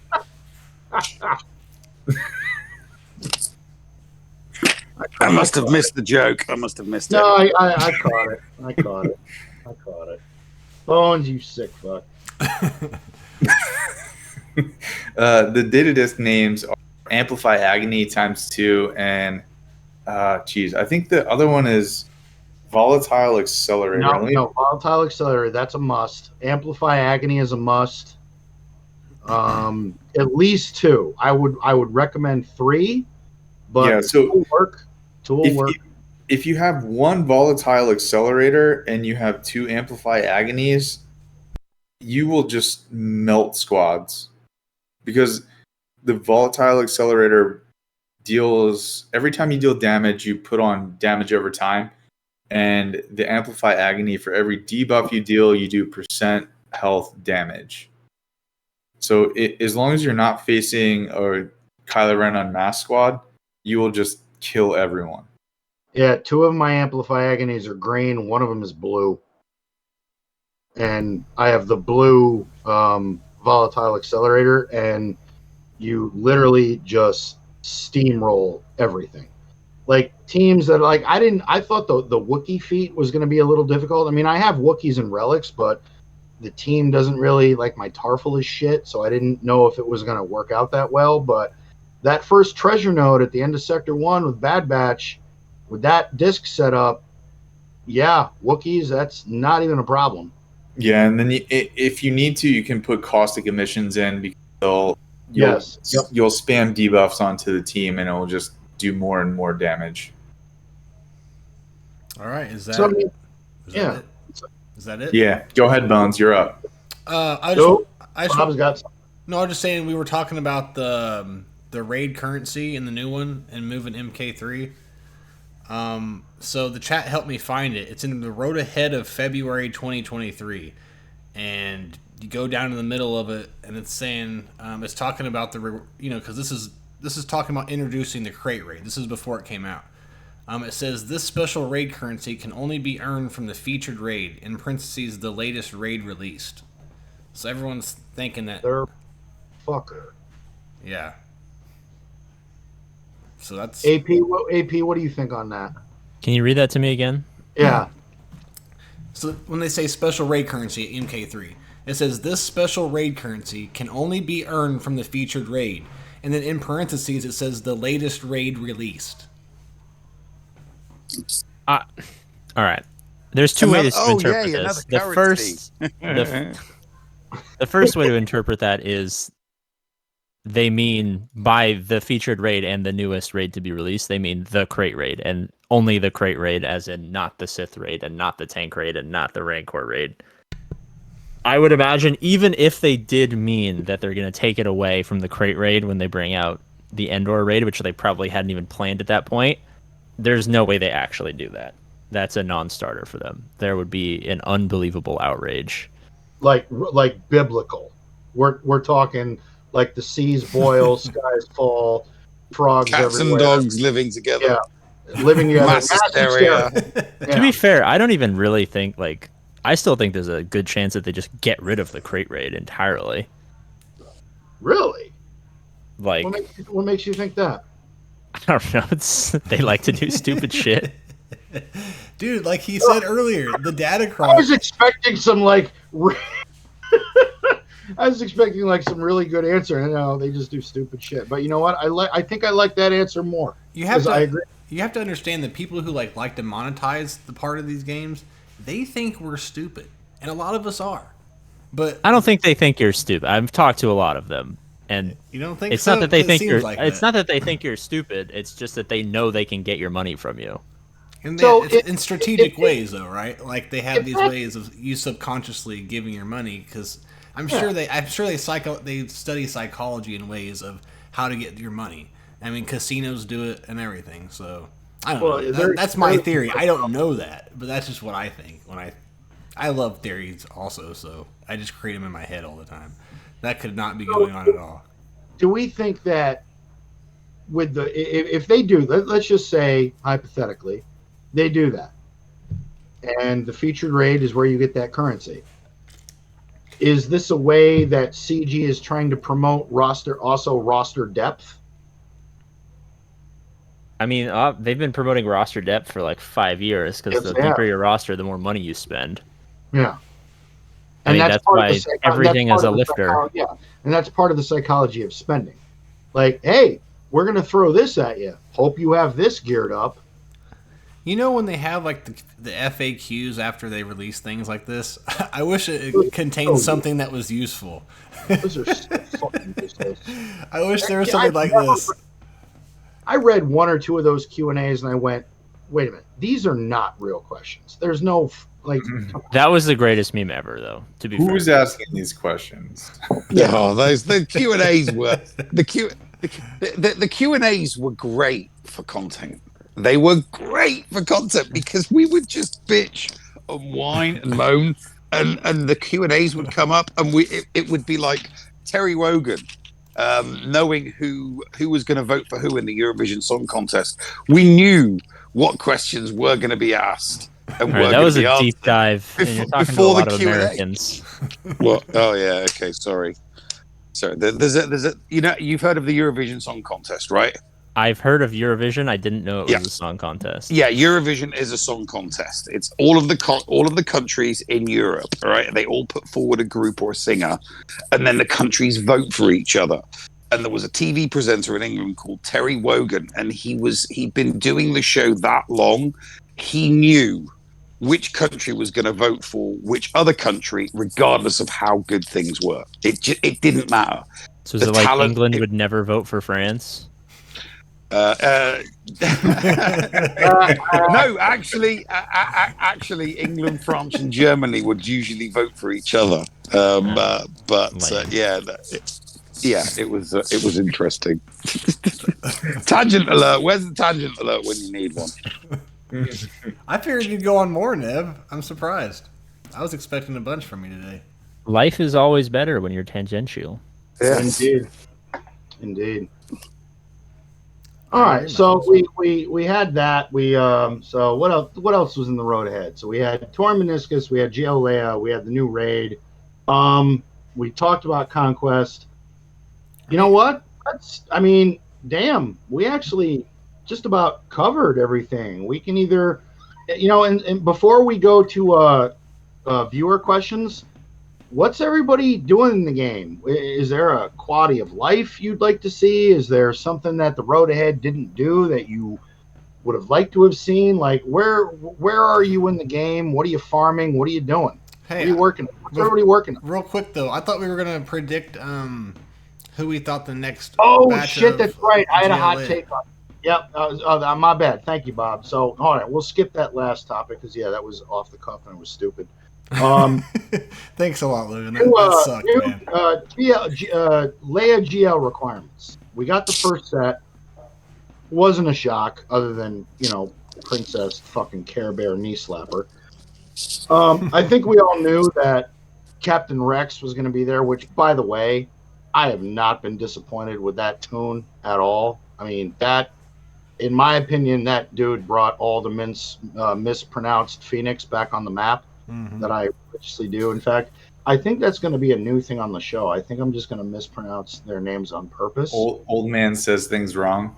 Yeah. Here's the segment. Old man on his porch says shit wrong. As a Watto. Give us a Watto. Urza Bridger and Kanan Jarrus and hey. You're doing it on purpose now. Hey. Keela Sindilla. Shit like that. Hey, do us a Watto. Do a Watto line. Yes, it's very nice. Urza Bridger.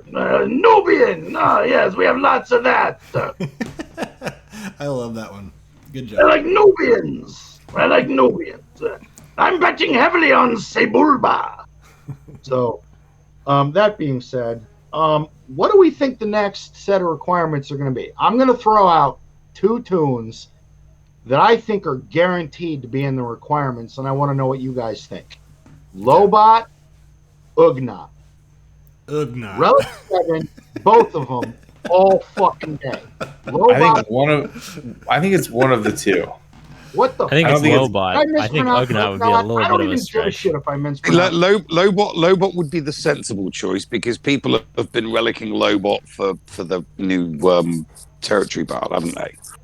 So if they chose Lobot, everybody would be like, "Oh right, okay, yes, the character sucks. Yes, the character is useful." I never got tasked. But Lobot is a platooning requirement.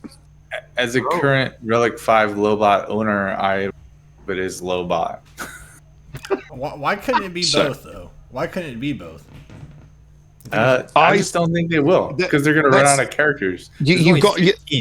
We need more. We're now going to get. We need to think of other characters from Return of the Jedi that they will bring in as marquees, as opposed to what we know that they're going to pick something shit out of our roster and say, take this to Relic 7.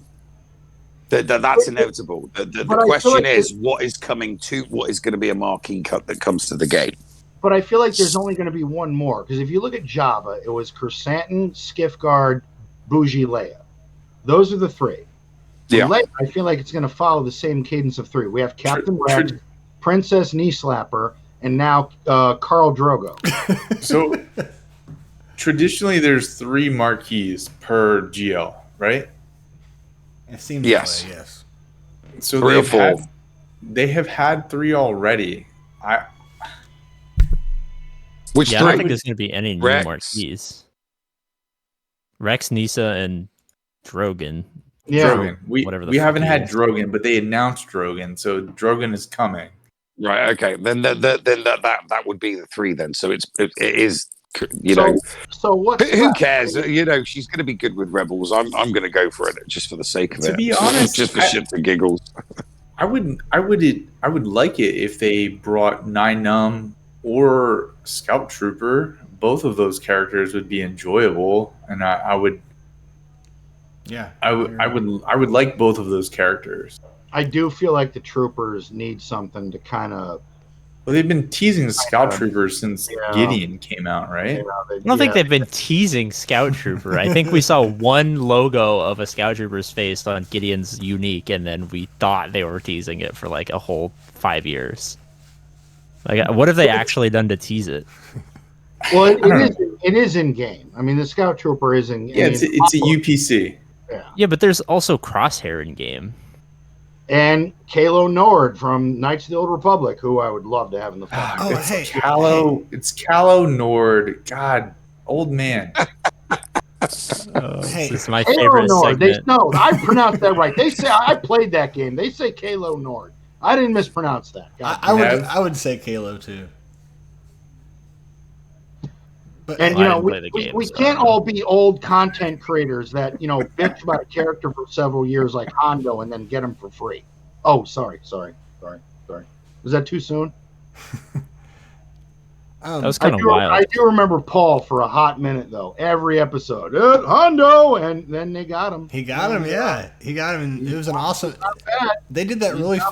I stayed up all night watching Cubs Grid and do that, and I woke up to Nev and Paul in like early in the morning, like because I fell asleep with my laptop open and they were doing the kit. I was like, oh shit! I was like, this is so cool. But how come Bob didn't get involved in that, Nev? Poor Bob. He got involved in what? Involved in what reveal? The Hondo. The free Hondo. Oh, the Hondo, because it was dropped on us last minute. Oh, I'm just giving you shit. I feel like they should at least given you like a 7-star relic time. Like, here is 7-star, but fuck you on the gear. To be honest with you, it was really, really easy. I added him to Relic 5 the same day because I was saving up for another character. I think at the time, but I thought, you know what, sod it. He's going to need to, because as soon as he got dropped, I'm thinking to myself, he's the first of another 3 characters to come that are going to be for a Legends event to get, a 5th character. So I took him to Relic 5 without even blinking because I knew it was a requirement. So speaking of requirements, back to Leia. What do we think? So Hey, can I say something again before we go back onto that? We were talking about Echo in game. Someone on Reddit showed that Echo's reflection in the game, his helmet's off, and his face is there. I swear to God, you'll have to look it up on Reddit. But it popped up. I looked it up, and it's plain as day. It's Echo's face, but it's like in the reflection of the ground. I'll have to look it up. I'll try to look it up while we're talking. But anyways, go ahead. I just wanted to say that. So as for requirements, I'm also thinking so when we look at a GL event, it kind of goes through kind of the history of the character, right? So I'm thinking there's going to be some characters from The Empire Strikes Back and Return of the Jedi leading up to her on Endor. So yes and yes. Rolo? No, I think instead of Rolo, it's going to be the OG Leia. Yeah.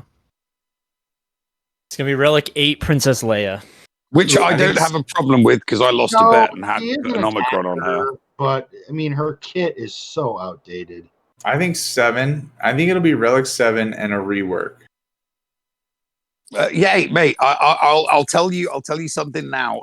Princess Leia with the Omicron thrown on a Mon Mothma team with Kyle Katarn and Cara Dune is pretty fucking sweet. The Omicron, it's good.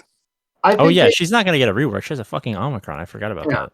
Yeah. No, I think AP's right though, because even in the job What am I right about? there were some Relic 8s, and they're not CG is not going to release a GL without some hefty requirements. So Bones, what are you showing us? What is this picture? Okay, I think I said Echo a minute ago. This is Crosshair. When you go up against Crosshair, that's his reflection in the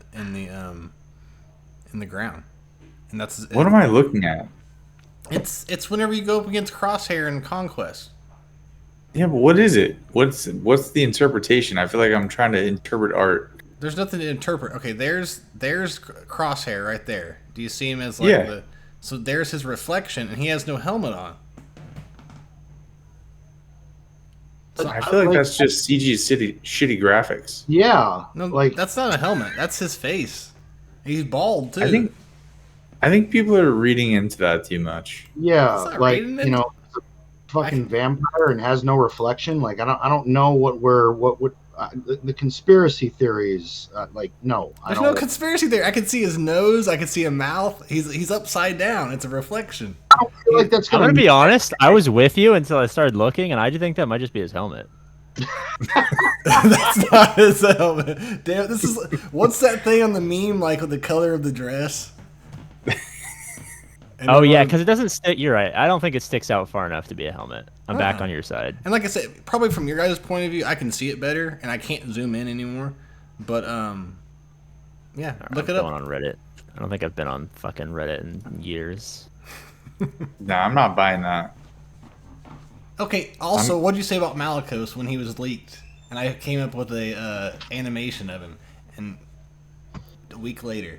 Bob. Where are you seeing this? Having one thing right doesn't make you a fucking psychic reader. AP, you're not. AP, type in crosshair reflection SWGOH, and it's the first thing on the very top. Bob, you're not automatically Nostradamus now after one fucking premonition. All right? I'm Mike Zero of fucking SWGOH. Thank you. Yeah, you're gonna make a 12-minute YouTube video. No. In order to be about 30 seconds of nothing. So there was this reflection, and I want to talk to you about it for the next 10 minutes. This means Kathleen King is fired. Thaddeus, going nerdy is the Mike Zero of the SWGOH world, and that's because like a broken clock, he can still be right at least twice in a lifetime. Dead clock is right. Dead clock is right twice a day. Considering this GL is Rebel affiliated, is there a possibility that Farm Boy Luke is a requirement? Yes. Why? Why not? Who hasn't been Relic? Because they're not gonna make CLS the requirement. That would be too kind. No, that would be way too kind. But that would make more sense. And it's not going to be for a new Jedi player, Knight Luke. And for a new player, you couldn't go straight forward because you'd have to go get CLS I first. think CG already gave you the gimme for this GL. Really, Admiral Akbar and relics. You want to know? I'm gonna throw out Jedi Knight Luke as a requirement for Leia. Yeah, because he's from Return of the Jedi. Isn't he already a requirement for 2 other Galactic Legends though? Yeah, thematically that makes sense, but I don't see CG throwing us that bone. Okay, let's say this though: there are some good characters in every single requirement for GLs. So, what good ones do you think will be in it? But I'm just gonna say anything that Gerbil said is gonna be a requirement is gonna be a requirement. I love the Gerbil, man. But anybody that's good in the Rebel faction, people are already gonna have in decent relic levels already. CG is gonna focus on shit like they have with every other GL on. Oh, let's look at the numbers. What do most of the player base not have relics? They did that with Jabba. They've done that with every GL and every legendary event. What character can we throw at the player base that they haven't fucked with? This was a hot topic in the Discord chat this week, right? And I don't know. There's not going to be like 5 characters that they pick that are just not enjoyable to take to high relic levels, but you know there's going to be 1 or 2. And I think one of them is Princess Kneesa, and I think the other one is going to be a rebel. Well, it doesn't matter if they're not enjoyable because Leia will just make them good, and then they won't be bad characters anymore. Well, maybe not, because each GL has like one character that's high relics that you're like, oh my god, did I really have to do this? Like Greedo for Jabba. Yeah, like, but you could have said that about Mob Enforcer, and then she's like, oh, you can actually use her. Or sorry, that's probably not a great example, but like but any of the characters with Relic Jabba. 3, right? Relic 3 Mob Enforcer, Relic 3 Krennic. It's there's already some Relic 3 requirements, right? Admiral Akbar, I think, was Relic 3. But I feel like GLs are inherently weaker than ships. I think the requirements are going to be less than they were for the Leviathan. I think they're just going to be on par with Jabba. Yeah, and Wicket was Relic 3 as well in the first layer. I'm inclined to agree with you there. I think it's going to be on par with Jabba, which is why I don't think there will be a Relic 8. And I think that Relic 8 will be the highest level for any of the requirements. I said that last week, but I will echo that again. So you guys don't think there won't be any R9s? I don't think so. No, I don't think so either. That's interesting. Not for Leia. All right. It seems like CG is saving, laying down the smack of Relic 9 for fleets. I wouldn't be mad if CG was like, you need a Relic 7 farm boy. I honestly wouldn't be mad. Can he hit pretty hard in the right situation? He looks like he could hit somebody pretty hard. Modded right, I've heard Farm Boy Luke can actually hit pretty decently. Yeah, he'll do some. He would be like the Potato Head Ray of that whole thing. The other question that I heard is that considering that this new GL is going to be a rebel, and Rebels is one of the more larger factions in the game. Yeah. The theory crafting for Leia and what the optimal team is going to be outrageous. And I listened to the latest episode of the Gambit podcast, and they had said something about how they feel there's a very good possibility of Chipio possibly having to be in this team because of his kit, which may take things away from CLS. And their argument was CLS is still good, but in late game, he's not as dominant as he used to. So is this a question of, because the Rebel faction is so big, I mean, is that a possibility? Are they going to possibly strip away players from the typical CLS team? No. I agree, no. That would be ridiculous. I mean, it might be a situation where like gas in JMK is better than gas without JMK, or JMK without gas, but like no one actually does that. There's enough rebels. Like it could be like an rosters. arena team. There's enough rebels to there's going to be enough rebels without, taking apart the CLS team, I think. Like they're going to make her team the bad characters like Jabba, so that when the raid comes out, you R8 the bad characters because you probably already high relic to the good characters. Right. I agree with that. Do you think Captain Rex is going to be in on this team? No. No, I don't think so. I think it's going to be GL Leia. It's going to be the new character Drogo or Drogon or whatever. His name is. The 2 or 3 limbed character who's not known. Smaug the dragon. Yeah. And maybe a mystery marquee character that we don't know. And then I feel like they're gonna just like steal a couple rebels that you don't think of, like maybe Hoth Rebels, Soldier instead of Scout, right? Like they'll throw a couple characters in there that you're like, ah shit, I gotta take that character to R7 now. It's gonna be like fucking Farm Boy Princess Leia Stormtrooper. No shit. Right? I mean, I was thinking like I wish they would make it to where it's like an OG squad, like you just said, like Han, Leia, Chewie.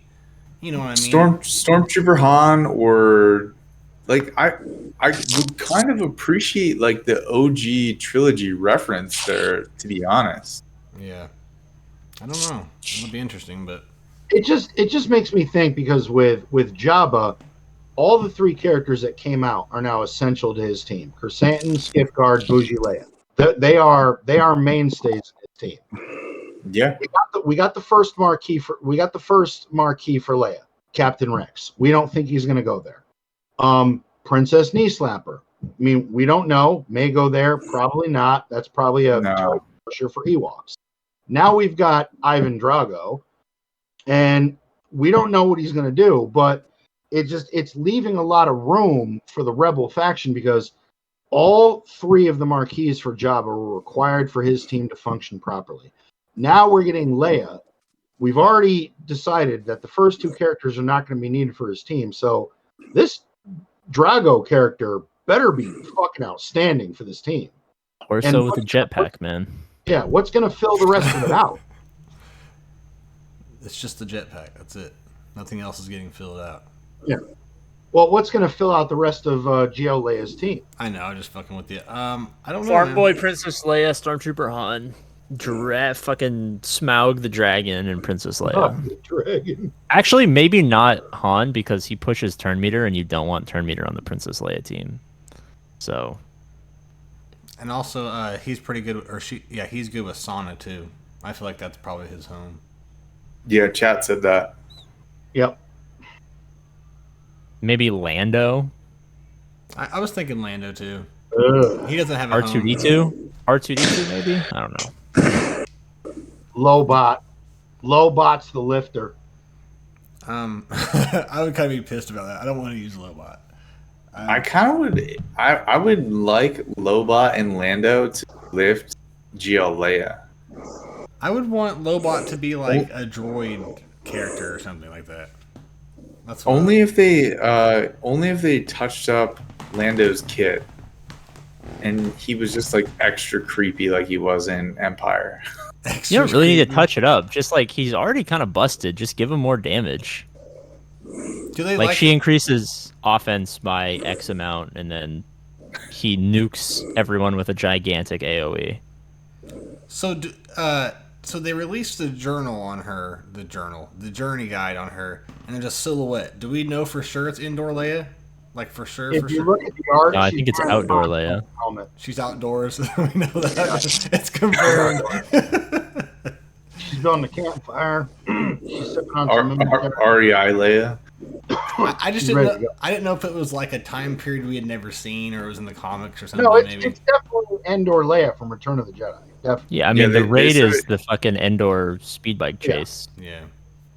They can pretty much confirm that it's going to be Endor Leia or Return of the Jedi Leia. I don't remember the exact verbiage, but yeah, it's Episode 6 Leia. She's going to be so good in the Cal Kestis raid. Cal Kestis raid. It's not going to be Mary Poppins Leia, so we can be thankful for that. So that begs the question. Obviously, more Ewoks are going to be requirements. Tebow, But now, on the Tebow hill. There's quite a few players that are hoarding energy, getting ready for a new GL, and they've got a bunch of possible green arrows sitting on their Gear 12 Ewoks. Which Ewoks do you guys think are next? Scout or Tebow. One of the useless ones. One of the useless ones. Yeah. My grandmother had Scout. She said it was horrible. Yeah, I agree. The Scout, Tebow. I think another Ewok. Why not the actual Ewok Scout and the indoor? Not the indoor. The fucking Snow Scout. What's his name? Snow Trooper? Hoth Soldier or Hoth Scout. So I think Hoth Scout and Ewok Scout, both Scouts. I think it's going to be if there's another Ewok, it'll be Tebow. Yeah, I think it's going to be Tebow too, because he's not very good in that squad. I would definitely think also if they're going to do Princess Knee Slapper, you're going to want to lead for this team. So I think Chief Chirpa is a lock. I think they're not going to throw you that bone. Yeah, that's too juicy. No, really, Chief Chirpa? Dude, okay, think about it. Tebow is a Rancor raid god. Why? Oh, back in the day he was, yeah. He has a lot of use. So what? Everyone has him at gear 8? See, I think that's around where I had it when I did the raid. I remember I started working on him for that, and I was like, fuck this. Even back then, I was like, I'm not doing this shit. And he was like one of my highest tiered Ewoks. Well, back then, you actually had to fucking farm gear. Now you just buy it. Yeah. Well, you do. I don't buy. I don't even buy it with crystals anymore. I hoard crystals now. Go ahead, Clint Eastwood. Just get mad about how it used to be back then. You know, you fucking players nowadays. Fucking gear sucks. You know, you new players. Gear, shut up. Shut up. I don't want to hear your bitching about Shut the gear. front door. I don't want to. Get off my lawn and Back. just stop. Get In off. You my know- day, we had to farm our gear. You know, my characters, they're accelerated, but it takes too long. Shut up. Get off my poop deck. Shut the fuck up. My poop deck. Accelerated. On his yacht. Get off my yacht. Poop deck. Yeah. Classic My- yacht. Can we talk about accelerated farming was like the greatest business decision they ever made? Yeah. I agree. Yeah. Absolutely. So smart. So was. much cash coming in the door, dude. Who here remembers when hard node sims were 8 sims per node instead of 5? That was like those 1 were- month. Those were the days. That was the greatest. Everyone was talks about so it. I don't good. remember it. No.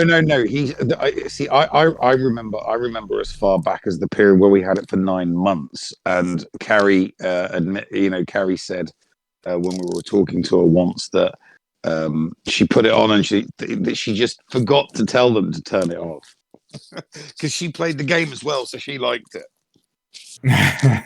But yeah, no. Hey, look, I mean, I'd love to see 8 again, but at least we're not in the dark days when it was 3.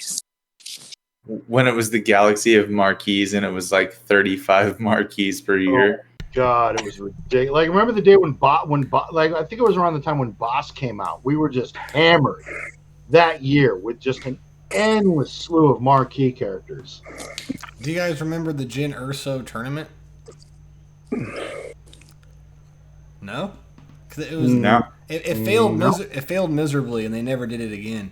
But Well, tournaments were very bad. I remember that because people cheated. yeah, and it had something to Right? do with like the ally points, right? Like the ones that everybody has like 1 million of. I feel like it had something to do with that currency, which I wish they would do something. Like I'd do tournaments again if it meant I could spin that and get something out of it. I wish they would do. Oh, you mean something. like a sandbox mode? Anything? I don't know. No, only Marvel Strike Force gets that. Well, they're actually a pretty cool game. I recommend it to anybody who likes this game. So Isn't like every single MSF content creator quitting? yeah, I quit it too not too long Yeah. ago. Is Mobile Gamer still doing Marvel Strike Force? I keep Yeah, watching he's his like the videos. only one left. Yeah, and every one of his videos is like, I hate this. Like, it's always something like, it looks like he's ready to go too. I think he's Oh, just, I hate this, but I gotta pay my mortgage. yeah. God, I missed him when he did SWGOH. I wish he would come back. I think why not? It's not any worse than MSF. Well, that's the thing. SWGOH has lost a lot of, past year and a half, 2 years, we've lost a lot of content creators. We lost quite a few people that were, You can't make money playing Galaxy Heroes anymore, man. no, Not profitable. No, it's not. that's true. We do it for fun. Because we're bored on a Thursday night and I want to have a couple glasses of bourbon and just shoot the shit with good people. That's pretty much why I do it. I'm telling you, man. Once you taste the sweet, sweet glory of Dragon Champion sponsorships, Well, we like when Cubs made $30,000 in 1 month off of Dragon Champion, like once you get that sweet, sweet nectar in the bank account, you'll sing a different tune, my friend. But like, what's sad is I I worked knew my there ass was a off for reason that. why he's like, well, I set up my own practice. I'm like, how the fuck did you manage that quick? Now it makes more sense. I worked my ass off for that game. There was like three of us content creators that stayed around and actually. See, there's no money in playing mobile games. It's all in talking about and like promoting them for a company that sells them. Yep. Yep. And then Well, that's why I respect him, love him to death. But the Hugh Hefner of SWGOH, Arnold, he's got his Playboy bunnies of stormtroopers flanked on each side. the man's onto something. He's been doing it for a long time, and he's the king. He's Hugh Hefner. Yeah, like that dude is just getting like he's just got it going on. He was the first content creator I ever watched for a video game because I sucked at this game. I sucked at this game bad, and it just popped in my head one day. Why don't I just look it up on YouTube? Surely there's someone else explain it to me. It was actually him, and around that point, I was like, when the game first started, I was also way into Dark Souls and another content creator called Fighting Cowboy. Mm-hmm. So I kind of got into the whole, oh wow, people that do video games. So it was Arnold and Fighting Cowboy, and you can actually go to Arnold's YouTube and scroll back to when he first started. You could tell fucking homeboy did not know what he was doing back in the day, but now you look at it, and I got to give him credit. That production level is legit. You do anything for 7 years, you're gonna get better at it. Yeah, but see, he would review each character because I wouldn't know what character was good. So I would, and he would break it down even back then, and I would watch every character. So that's how I knew if it was worth going for or not. And I don't even think he showed his face back then. But yeah, him, Warrior, Mobile Gamer, Cubs, Urzatron. Yep. Now they have us and AP. And let's not forget the Escape podcast. Those Nev and Paul, they were doing their thing back in the day as well. Yep. Yeah, you guys were getting all kinds of big reveals. Yeah, now you guys are all gone.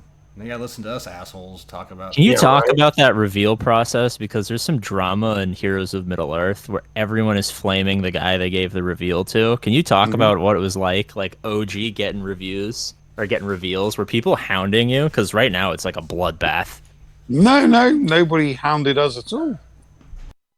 Maybe people were actually happy about the game back then. Back when CG wasn't hated. Yeah, you guys got some exclusive shit back in the day. Yep. Every now and then, we'd get Carry On or we'd get Crumb on, and I would try and be as persistent as possible with getting answers to questions that I would always pick it in for things that people wanted to know in a Q&A, but we didn't get an answer, or the question was asked, but it wasn't included in the Q&A. And I like to do follow-ups and stuff like that. And, yeah. I always like we got a couple of tidbits. You'd always ask the hard questions. I always like that.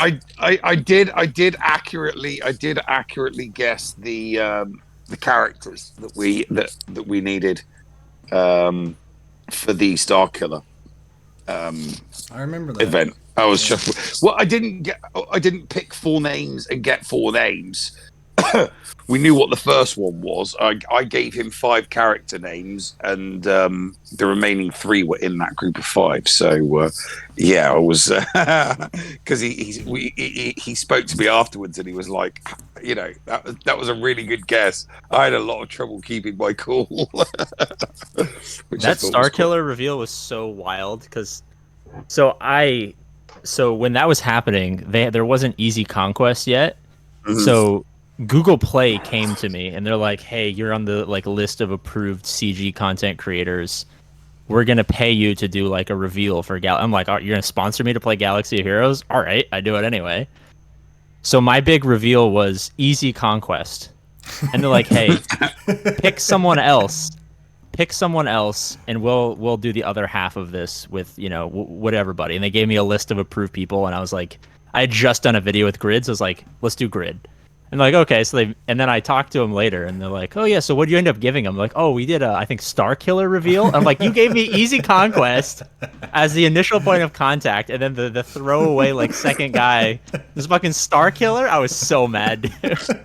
I will actually say one of my favorite reveals was the Iden Versio, because Sam Witwer and the actress that played the character Iden Versio in the game had a bit of banter backwards and forwards on Twitter about because obviously Sam Witwer's character was already in, and she was like, "Oh, I'm getting my character in this game," and he was like, "Yeah, I've already got mine in there." I can't remember how the banter went, but it was fun. It was very enjoyable to see those two character actors for Star that was Wars like right before they announced it, right? She like posted something on Twitter, and then all the videos were like Iden Versio confirmed. Yeah, and then they're like we haven't announced it yet. They took everything down. Like, no, nothing to see here. Don't look at this. Move along. That's been my favorite thing is like their inability to like keep anything a secret. Yeah. I was a bit pissed they didn't come to me for the Mara Jade reveal. I would have very much liked to have done her reveal. And you never even pushed for that, but you would always talk about Mara Jade. We all just knew that was your girl. Yeah, her arrival in the game was inevitable. Yep.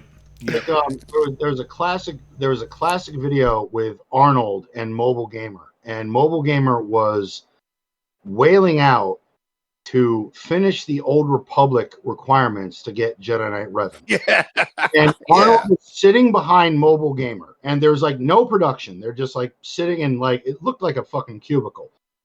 And here's Mobile Gamer, and he already had quite a bit of shards for each character. So there were shards for characters he didn't need. Yeah, it was 2 packs. Yeah, one had 2 characters in, and the other had 2 characters in. And he would keep clicking and clicking, and here's Arnold behind him as he would click another pack of shards he didn't need. And you can just watch Mobile Gamer's expression as he's just like, motherfucker, I'm so done with this.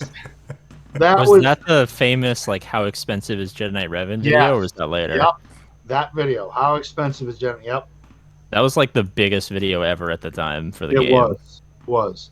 And then there was the Urzatron video where he was several drinks in, and he's bitching about the requirements for Jedi Knight Rey. And his most classic line was, "The whale run the motherfucking show." Like, he went off on this classic.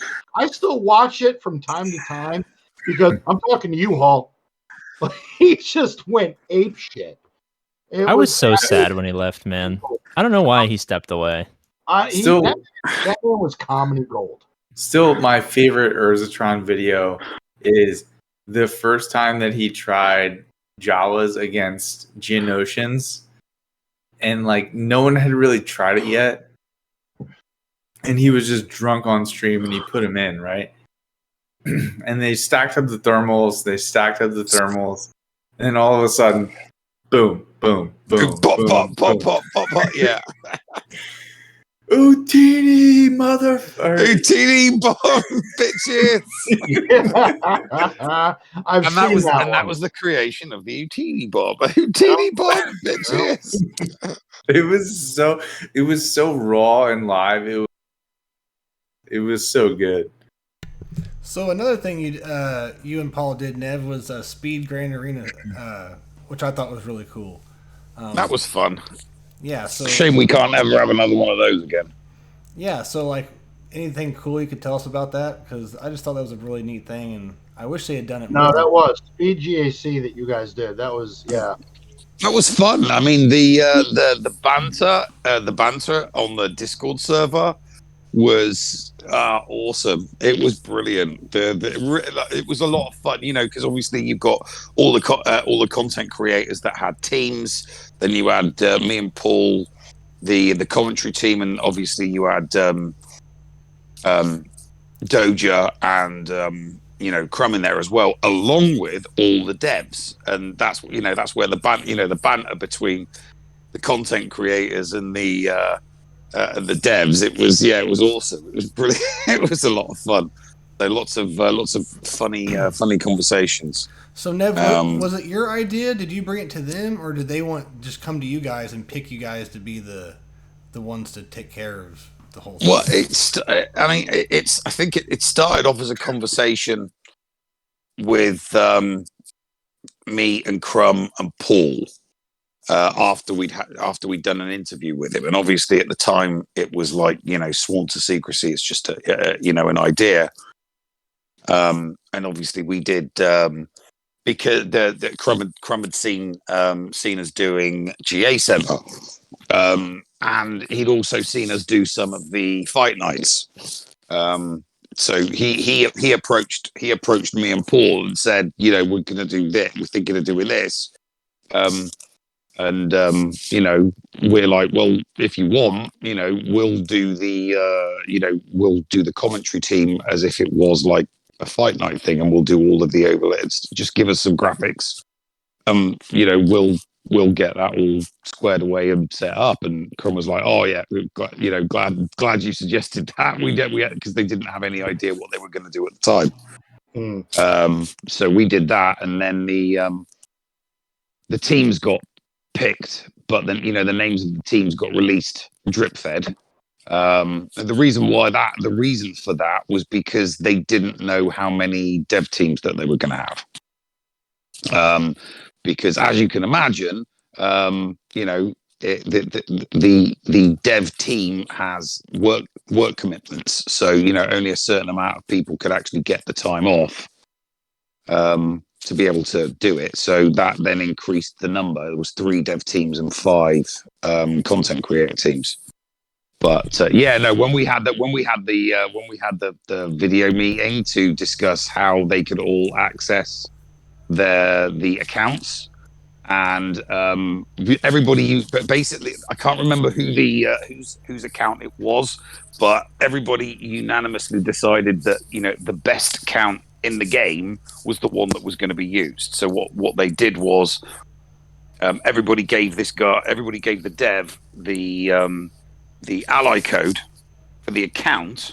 And then they found that, cloned that, and then all 8 teams would then get that, and they would get. All they were allowed to do was play around with mods. That was it. Do you know they what could player max that out. was, Nev? Do you know who that player was? Off the top of my head, I can't remember. Honestly, can't remember.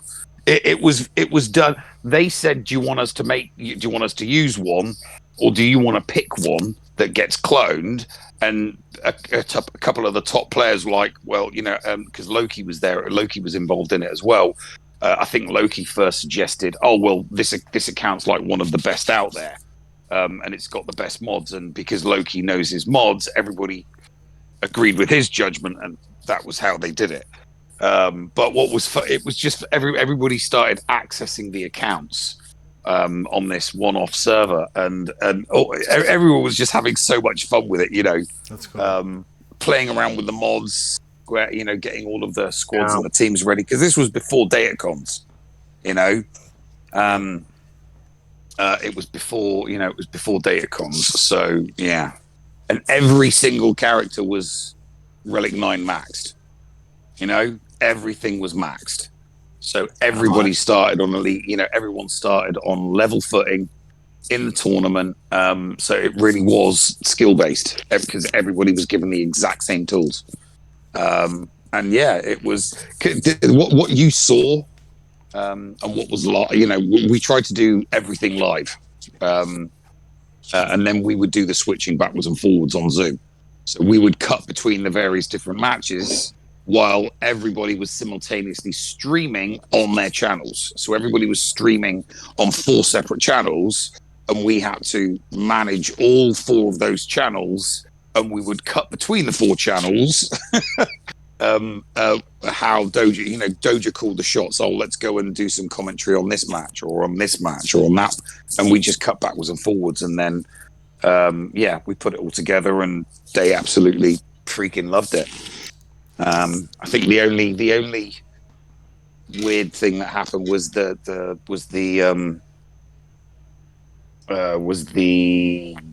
Arnold thing, because Arnold spent money on production to do his own commentary. Yep. Of it, and there was a bit of so some people expressed the opinion that maybe he shouldn't have done it, so that the actual event gets highlighted. And things were said on Twitter, and then things were said in videos, and it all blew over, as these things do, because everybody forgives each other and goes back to being buddies and stuff in the end. Yeah, so it was just a flash in the pan. It's a shame, because I spoke to Arnold. So I'd spoken to him. So before people had said these things, I knew what he was planning on doing, because we talked to each other from time to time. And he wasn't planning on just doing it himself. He was planning on, when he switched to watching a match, he was going to have every single person watching him also go to that person's channel and watch them. So if he picked up, if he had like 5,000 to 10,000 people watching his live stream, every time he put a match up, a bunch of those thousands of people could have potentially then gone to that person's channel and watched them live on their channel, while Arnold was doing his, commentary thing. So, and he paid for a bunch of overlays and stuff like that. It sounded really cool what he was planning to do, and he took he was the bigger man, and he walked away despite the fact he'd spent a bunch of money on it. Because he never seems like a facetious person. He doesn't ever. No, at all. He's not. He's not. I mean, I've met him in person. He's just doing his job. He's just doing what he has fun doing. And I think that might have turned out better, because, like you said, even more people would have been able to come in and find out about it, right? Because let's be real, he is the king of SWGOH. I mean, he's Hugh Hefner. He's the number one content creator. He's the Hugh Hefner of SWGOH. And I'm sorry, people hate on him just because they're haters. I mean, because the guy is hilarious. How can you hate on the guy? He's done everything. He seems, I don't know him, but he seems like a nice as hell guy, and he's just doing what he loves. The only dude I know that wears a bathrobe and does fail or fail. Yeah. Like, to me, when you do that, you are on a different level. Like, you're getting viewers, you're making money, you give zero fucks, and I 110% respect that. Here's the thing. It's not. I don't think it's haters. I think it's a matter because of the character. I think it's a matter of taste. People don't say, "Oh, I hate Arnold." People say, "Oh, I can't stand him." Oh, I can't stand, and that's because they are not open to being entertained by a character. They want to be, they want to watch a content creator that is themselves. They want to watch AP, or they want to watch Zareth, because they're not playing themselves, they are just being themselves. And Arnold T101 is a character. He's acting a role. You've got to remember, he comes from a performing arts background. So the evolution of the Arnold character has been going on for 5 years now, and he ups it and does various different iterations and stuff like that. And some people don't like characters, or caricatures.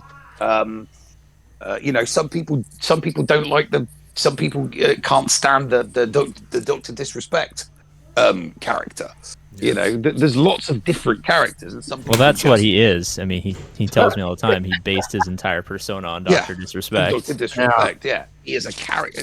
So I don't think it's that people hate the character. They just, they're like, they just can't stand characters, and that's one that they see if you're part of the SWGOH community. So, yeah.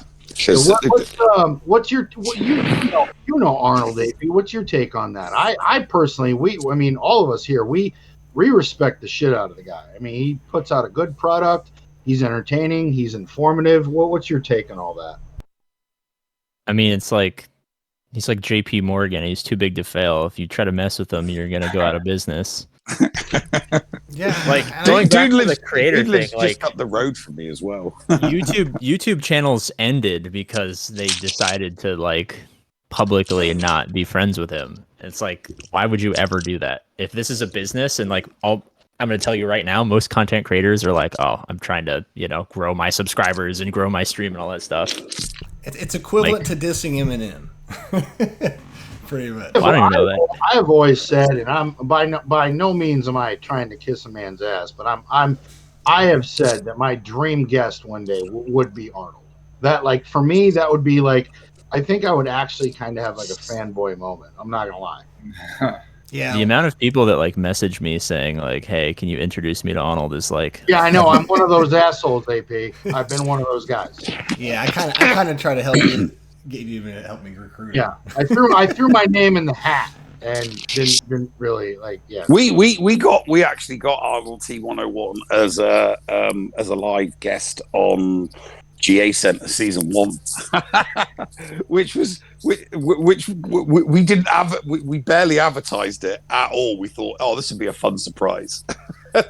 So when we got to the segment where we would interview somebody that was in the league, and we brought on Arnold T101, it was like, what the fuck is going on here? So I must admit that was a lot of fun because that caught so many people by surprise. And it was a lot of fun doing because we're like, right, you've got to stay in character, just, because we spent at least an hour and a half before we did the show just trying to figure out, because he hadn't done it on Zoom before, and we're like, do OBS, send it to this, and so that we could just put what people would see on his, his screen, like when he's doing his role in front of his green screen. So we spent that was a lot of fun. Yeah.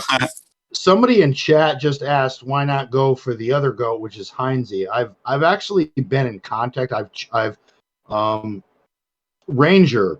Does Heinze still do content? I feel like I haven't seen him in it forever. No, I feel like I think he's been trying the kick. He's been trying kick. He's been trying kick. Yeah, that's right. Yeah. So good luck to him on kick. Ranger set me up, and I was talking with Heinze, and to be honest, his schedule and my schedule, because of where he lives and everything that's going on, it just didn't match. It just didn't. His when I record and when he would be available, just the times were just complete opposites. Big deal says Heinze's signed a contract with Kick and everything. Oh yeah, Kick is handing out contracts like fucking mad, dude. Where's yours, AP? Yeah, are you thinking about that? I don't stream, dude. I also like. Oh no, you don't stream. No, you just that's true. I work. Your roster views. That's no fun. I employ. Dude, you're constantly fucking working. Your videos are like 3 minutes long. Yeah, dude. Dude. My airline miles are going absolutely crazy right now, though. You've actually hit a market of people that want, and it's weird. I think it kind of ties into a little bit of how society works. And again, I know our podcast. We live in a society.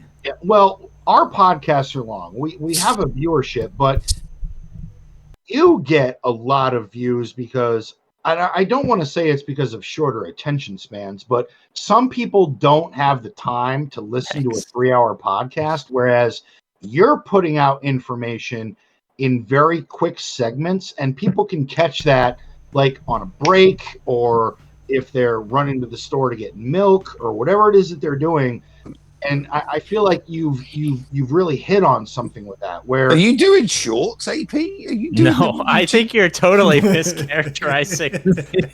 I'm just lazy. All right. No, I honestly thought that you'd kind of hit on of a trend of people want instant gratification. They want a video that's a couple minutes long. Okay, I got the info. I'm good.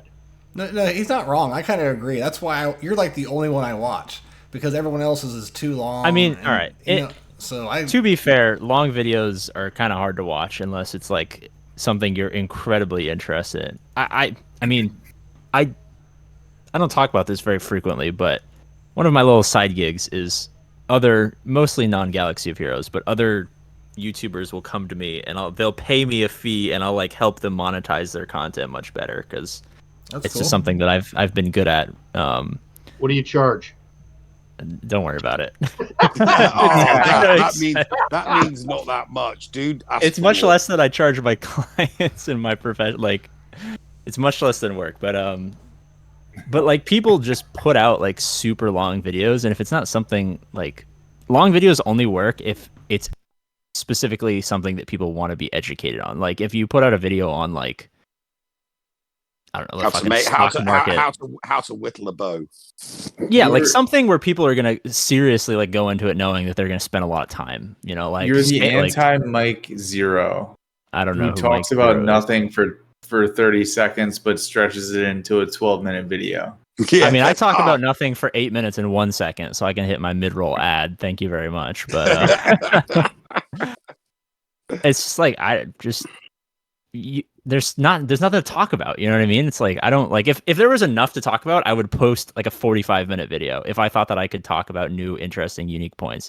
But at that point, you just live stream and you make way more money. Like there's no point in uploading like a 30-minute video on a topic, especially in Galaxy of Heroes. It's just not going to do well because someone's going to look at it and they'll be like, well, you know, I want to know how to use the CLS team, but I don't want to spend 45 minutes of my life learning how to use the CLS team. Tell me how to do it in 5 minutes. So it's not that like I'm intentionally doing it short. It's just that like I'll talk about what's important, and then when there's nothing else important to talk about, I just end the video. And it works. It does work, and I feel like that's a lot of what a lot of the general public only has time for between work, going home, playing the game, and they want to watch. Oh, AP just put out like a 3-4 minute video on, like one video I had was the biggest mistake I've made in SWGOH or something like that, and they go, oh shit, what did he do? I want to listen to this, and that's what they do. And it takes them a couple minutes, and they're done. And they realize it's a fucking waste of time. They watch your video, they're done. They go about. That was my greatest. I don't know if you guys watched that video. That's one of my greatest videos of all time. It recently. pops up all the time. It's called hardest decision ever from 6 days ago. I spend like 3 minutes talking about how you have to like make sacrifices to be like the man of the house and to support your family. And I'm like, I'm about to make one of these sacrifices, and then I'm just relicking Shorty, and that's my big sacrifice is relicking. And I remember saying that, going, wait a minute, I kind of know AP. He's not married, no kid. What the fuck is he talking about? But like to be fair, like I would say 90% of my viewers are mostly from like old educational content I posted years ago. Like I would like the only reason people really enjoy me is like I came out with something in a very non-common farming guide years ago that just happened to always be right every time there was a change, mostly because I knew it was going to happen ahead of time. And it just was so effective for like 4 years. People were like, oh, I love APGAINS. He's the god amongst men. And I've just been riding that success for the last 4 years. Like Police Chief Underworld. You know what I mean? Greatest free-to-play Galaxy guide in the world, in the fucking like world. If I didn't have the Padme guide and all that shit, or come up with these clever marketing terms, I would have 4,000 subscribers. Like that's. I just happen to be very lucky. You have the title of your videos, the vagueness of them are just perfect. They're just enough to be like, what the fuck did he? I gotta watch this. I always get that. I literally just don't put any effort into the title or thumbnail. So like instead of saying like, here's a description of what's in the video, I will just type out like the first 4 words that come to my mind, and I will just upload it. So the dude, I used to do the exact same thing with my pillar guide video. I would give them, it'd be episode such and such, and then it'd have some weird title. It would be the first thing, the first sentence, the first few words that popped into my head. Yeah, and like you'll notice I reuse the same titles for like every like if there's something that I don't want to do, it uses the same title like once a week. If there's something I'm telling people to do, it's like the same fucking title every week. So here you go. AP. One of our viewers just said AP baited me on the sortie vid. So the least you put into a video, the better it does. The less effort. That's a big argument I had with Arnold maybe like a year and a half ago. I was like, you're trying way too hard. And he's like, what do you mean? I'm like, dude, like you told me you spent 8 hours like editing this like kit reveal video, and it got like 45,000 views. And then like the next day you like talked about it and showed like random gameplay, and we're like wearing Crocs and doing nothing. You got 55 or 60,000. Like, yeah, you don't need to spend 8 hours like editing together. Like people are gonna watch you if like the content is good. It doesn't need to be good. Last video. I love how you said I only got 43,000 views. Oh mother. Well, I mean, he's been doing YouTube for so fucking long. For him, that's not much. Yeah. Yeah. Yeah, because I mean, like, our friend Darth Micro just like exploded on Diablo, and now he's got like 250,000 subscribers. He's making like 110, $125,000 a month on Twitch subscriptions, and like, Nice. he used to be a Galaxy of Heroes. Like, Yeah, he yeah, started, yeah. like, He did Who? Galaxy of No, Heroes for a I while. You just actually occasionally read get somewhere lucky a and lot strike of it. people are making money off Diablo right now. Who did you Wow. say? Who did you say did that? Darth Darth Microtransactions. Microtransactions. Oh, I love that guy. Yeah. Yep, he is. Yeah, dude. He like fucking. I mean, Asmongold like reviews his videos all the time. Like, That's Oh cool. yeah, Darth Micro. He did SWGOH for a little while. Veiled Yes. Shot. I don't know if you know who Veiled Shot is, but I used to do some stuff with him as well, and he does homie videos, right? He does Homie. He does Diablo as well. He used to do Awakened Chaos Era and stuff with me. So we actually pretty much cloned Cubs and was it Cubs and Heinze? Yeah, their show, and we did our own version for Awakened Chaos Era, but then I quit. Cubs and Heinze were doing Rogue Action. Rogue Action. Yeah, we Yep. pretty much cloned that for Now our. it's Heinze and Rambam, I think. Yeah, it's Heinze and Rambam now. Yeah. Yep. Yep. Yeah, I gotta check out Heinze's stuff. I don't know why I thought he like quit content for some reason. Yeah, no, he just moved over to another platform. That was all, mate. Yeah, no, he moved. Yeah, he the moved first up thing to that comes up when I open up Kick is fucking Amaranth, and her fucking butt cheeks are on my screen. Like, Constantly. Not at least, yeah, constantly. Every time I open up Twitch, I'm sitting here working my ass off for 3 years and Mounting the algorithm there. Yeah, mounting the we'll have to talk to AP on that off air about the whole mount the algorithm, guys. Let's it's not real. I don't know what the fuck it is. So hey, let's dedicate. We're getting to that point. We're at the end of our show. No. Let's dedicate the last segment to our viewers. What do we got for viewer questions? Either Bob or Avant, take it away. What do we got? This is Avant's thing. And this is for the entire panel. Have AP, everybody, whatever question you got a good answer, give it out. So if you want to ask us questions, you go to our Discord server and you can ask us questions only in the podcast comments or questions thread. Yeah, or don't Bodhi, do it in the new episode. You will upset Bodhi, and then Bodhi will kick you out of the server. Like, just put it in the right will- thread, okay? he will virtually beat the shit out of you. At a minimum, he'll change your name to something you don't want. Exactly. Like, Mr. Small Dick or, something horrible. Butthole server. Okay, so we had one question that made it prior to the thread deadline, and it's a little bit controversial, but I'm going to read it anyway. Oh boy. I love those. What is the dumbest disagreement you've had with your significant other? And this comes from Razorok. I answered that question, and I've had that disagreement with my fiance. You did. You said Jersey Shore shrinks your IQ. Because I found out she watches it, and I said to her, doesn't that lower your IQ? And I got the look of shut the fuck up. Yep. And then I just heard her. She was in earshot. And she literally just said, nope. But I disagree. I think 5 minutes of watching that show will lower you one school grade level per hour.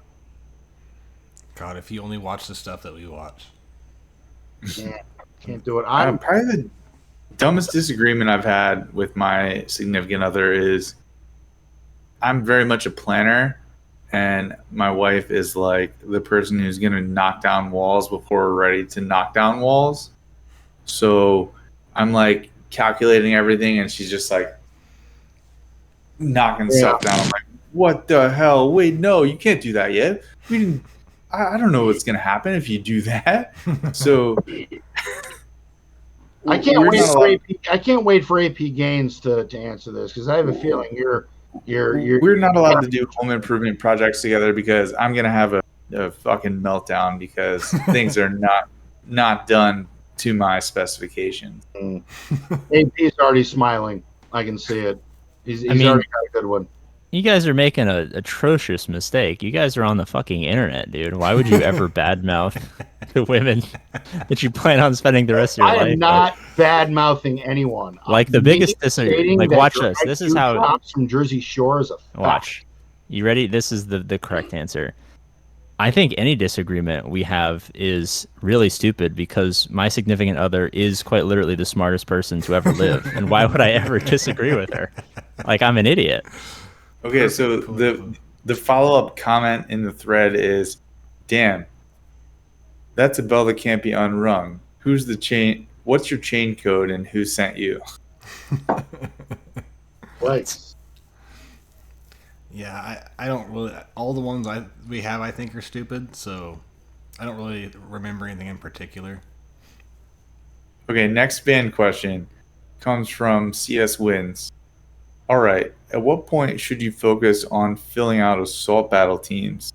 For example, I personally think you should get at least 3 assault battles up to challenge tier 1 before pushing for a GL. But the 2 I think are most ignored or not completed are the Night Sister and Phoenix and the Inquisitors and Tusken. When do you think the best point in your account is to fill these out? Never passively. Just let it passively fill. Never. Yeah. Yeah. You get there passively in the end.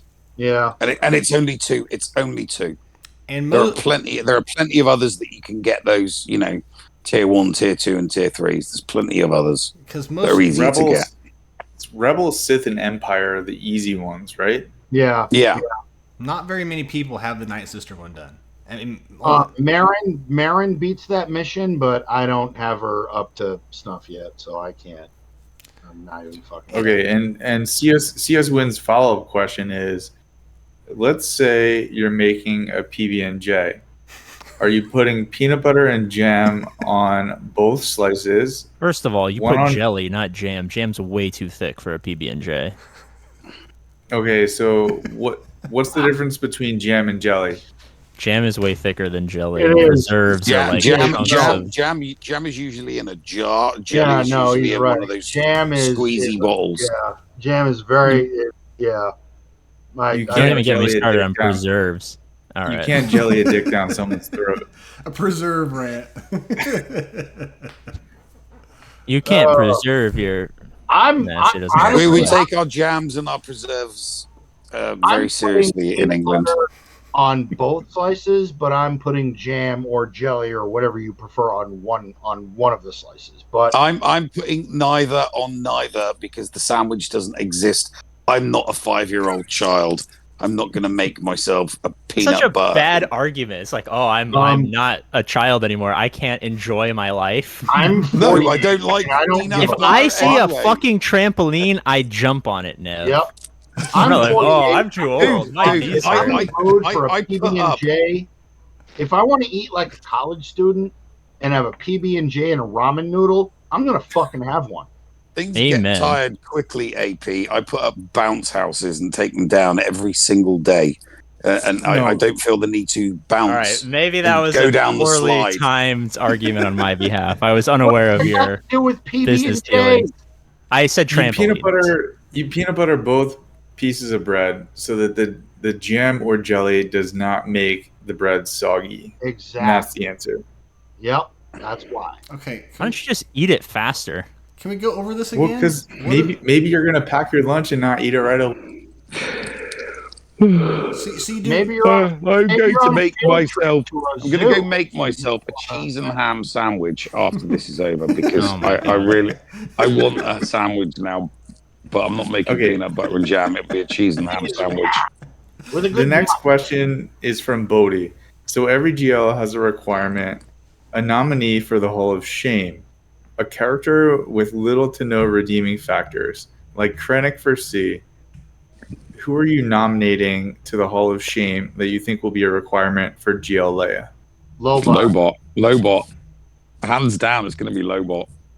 Is Tebow better than Lobot? Yeah. Doesn't he give 100% turn meter, dude? I don't know. I don't remember. Yeah, but but here's the other thing. Maybe Tebow stealth steer off from Lobot because Lobot has the droid tag, right? Yes. So the droid synergy. I don't know if he has a tag, but he has synergy. No, he has a droid leadership. Yeah. Lobot has the droid tag. So while he may not be the leader, if he has a unique, I don't remember his kit. I haven't looked at it. I'm going to bring it up now because But I think we should under know. a sortie team, under some circumstances, like Oh, dude, sortie with Lobot would be lit, dude. Fuck. Yeah, that'd be fun. Now that I have a Relic 5 sortie, I have to start using my fucking droids. And a Relic 7 HK. Yep. God. Which, I mean... Dude, like, all of my high relics are characters I don't use. It is really sad. Same here. Like, the top of my roster is just literally the fucking Hall of Shame. So, is your Malik R9 yet, AP? My Malik, yeah. No, dude, I, like, literally have everything done except for Maul at 7. Do you notice a difference between him at, like, R5 and R9? I mean, there might be a huge one. I just don't see Who are we talking about? Malik? Yeah. Yeah, Lobot's leadership is droid allies gain 25 speed and 10% potency. That's it. Does he have a unique? Yes, he does. Lobot gains 5.5% speed and 5 point tenacity for each living droid ally. Ooh, that's good in the sortie team. That's actually That's not better than bad. I thought. That's better than... Lobot would gain 24% speed. Isn't And ETH Koth's leadership 20 like allies gain 4% defense or something like that? Yeah, because his synergy is, yeah. But Lobot, Oh, I mean, his optimize, his special isn't that bad. Dispel all negative status effects from all allies, and then each ally recovers 7% of their max health for each effect dispelled this way. Lobot gains 8% turn meter for each living droid ally, and droid allies gain half that amount. So his special's not that bad. so in a sortie team, he's a really good support unit that's going to want to keep the team alive. Yeah. That actually might not be bad. I mean, so if Lobot is in there, maybe he's not as useless as we thought. I mean, so now it's Tebow. Tebow's now the worst. My God, Bob, you have this hard on for Tebow. I have hard-ons for Care Bears, man. For days. That- You gotta get That's checked not out, something that's Is not it creepy? something you want on the internet. Yeah, that's kind of creepy. Okay. Well, murder bears, all right? Not Murder Bears. Not the man. Mada. Yeah. What? Murder Next. Mada? Next question. Next viewer question is from Bodie. So Bones has Wasn't the started last one conquest- from him? Bodie posted a lot of questions. No, How that many was questions is he allowed to ask? yes. Before we That was ban from him. Bodie. That is correct. Bodie's a server admin. He can ask as many questions as he wants. This is true. He also deletes all the other ones and just asks the ones he wants. Do not tag everyone or No Yeah. memes in general. Our show is about to start. Fuck you. No, it's not. That's So, Bones has started Conquest early and is having fun. This leads to a key Who question. said that? Who told How? someone I was having fun? Yeah. What have you done to him and where is the real Bones?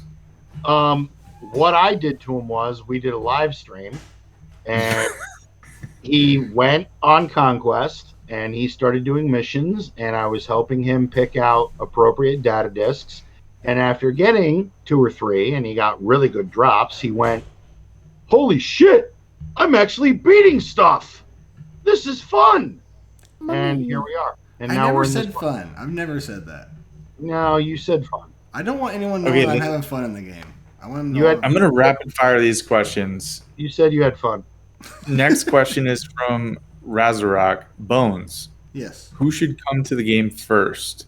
Teak or Noah? I would prefer Wilford Brimley getting the CG treatment.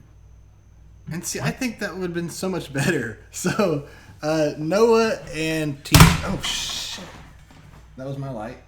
And I just broke it in half. And I'm so excited about Teak because I love this guy. I'll pull him up on the screen too. But Teak is from the Ewok movie, and Noah is like his master. And yeah, have you guys not ever watched the movie? No. Which one? I, There's 2 of them. I did post that Wilford Brimley had a part in the greatest horror movie ever made, which was John Carpenter's 1982 version of The Thing. Thing. So, Yeah. greatest horror movie ever. Change my mind. Go ahead. It won't happen. But there it is. I don't Greatest horror movie. One of the greatest horror movies of the 80s. Yes, of the 80s. You got to remember that American Werewolf in London was also really good. That came out in the same decade. In my top. That's actually still in my because that werewolf transformation to this day, the greatest of all time. Oh my god, Yep. Insane, absolutely insane. I love you guys are just speaking old people. I can't. So which one was he in? Was it Caravan of Courage or was it Battle for Endor? Does it say Caravan of Courage? the first Ewok movie was Caravan of Courage. Quest. The second Ewok movie was Battle for Endor. Courage. No, that's exactly what it was.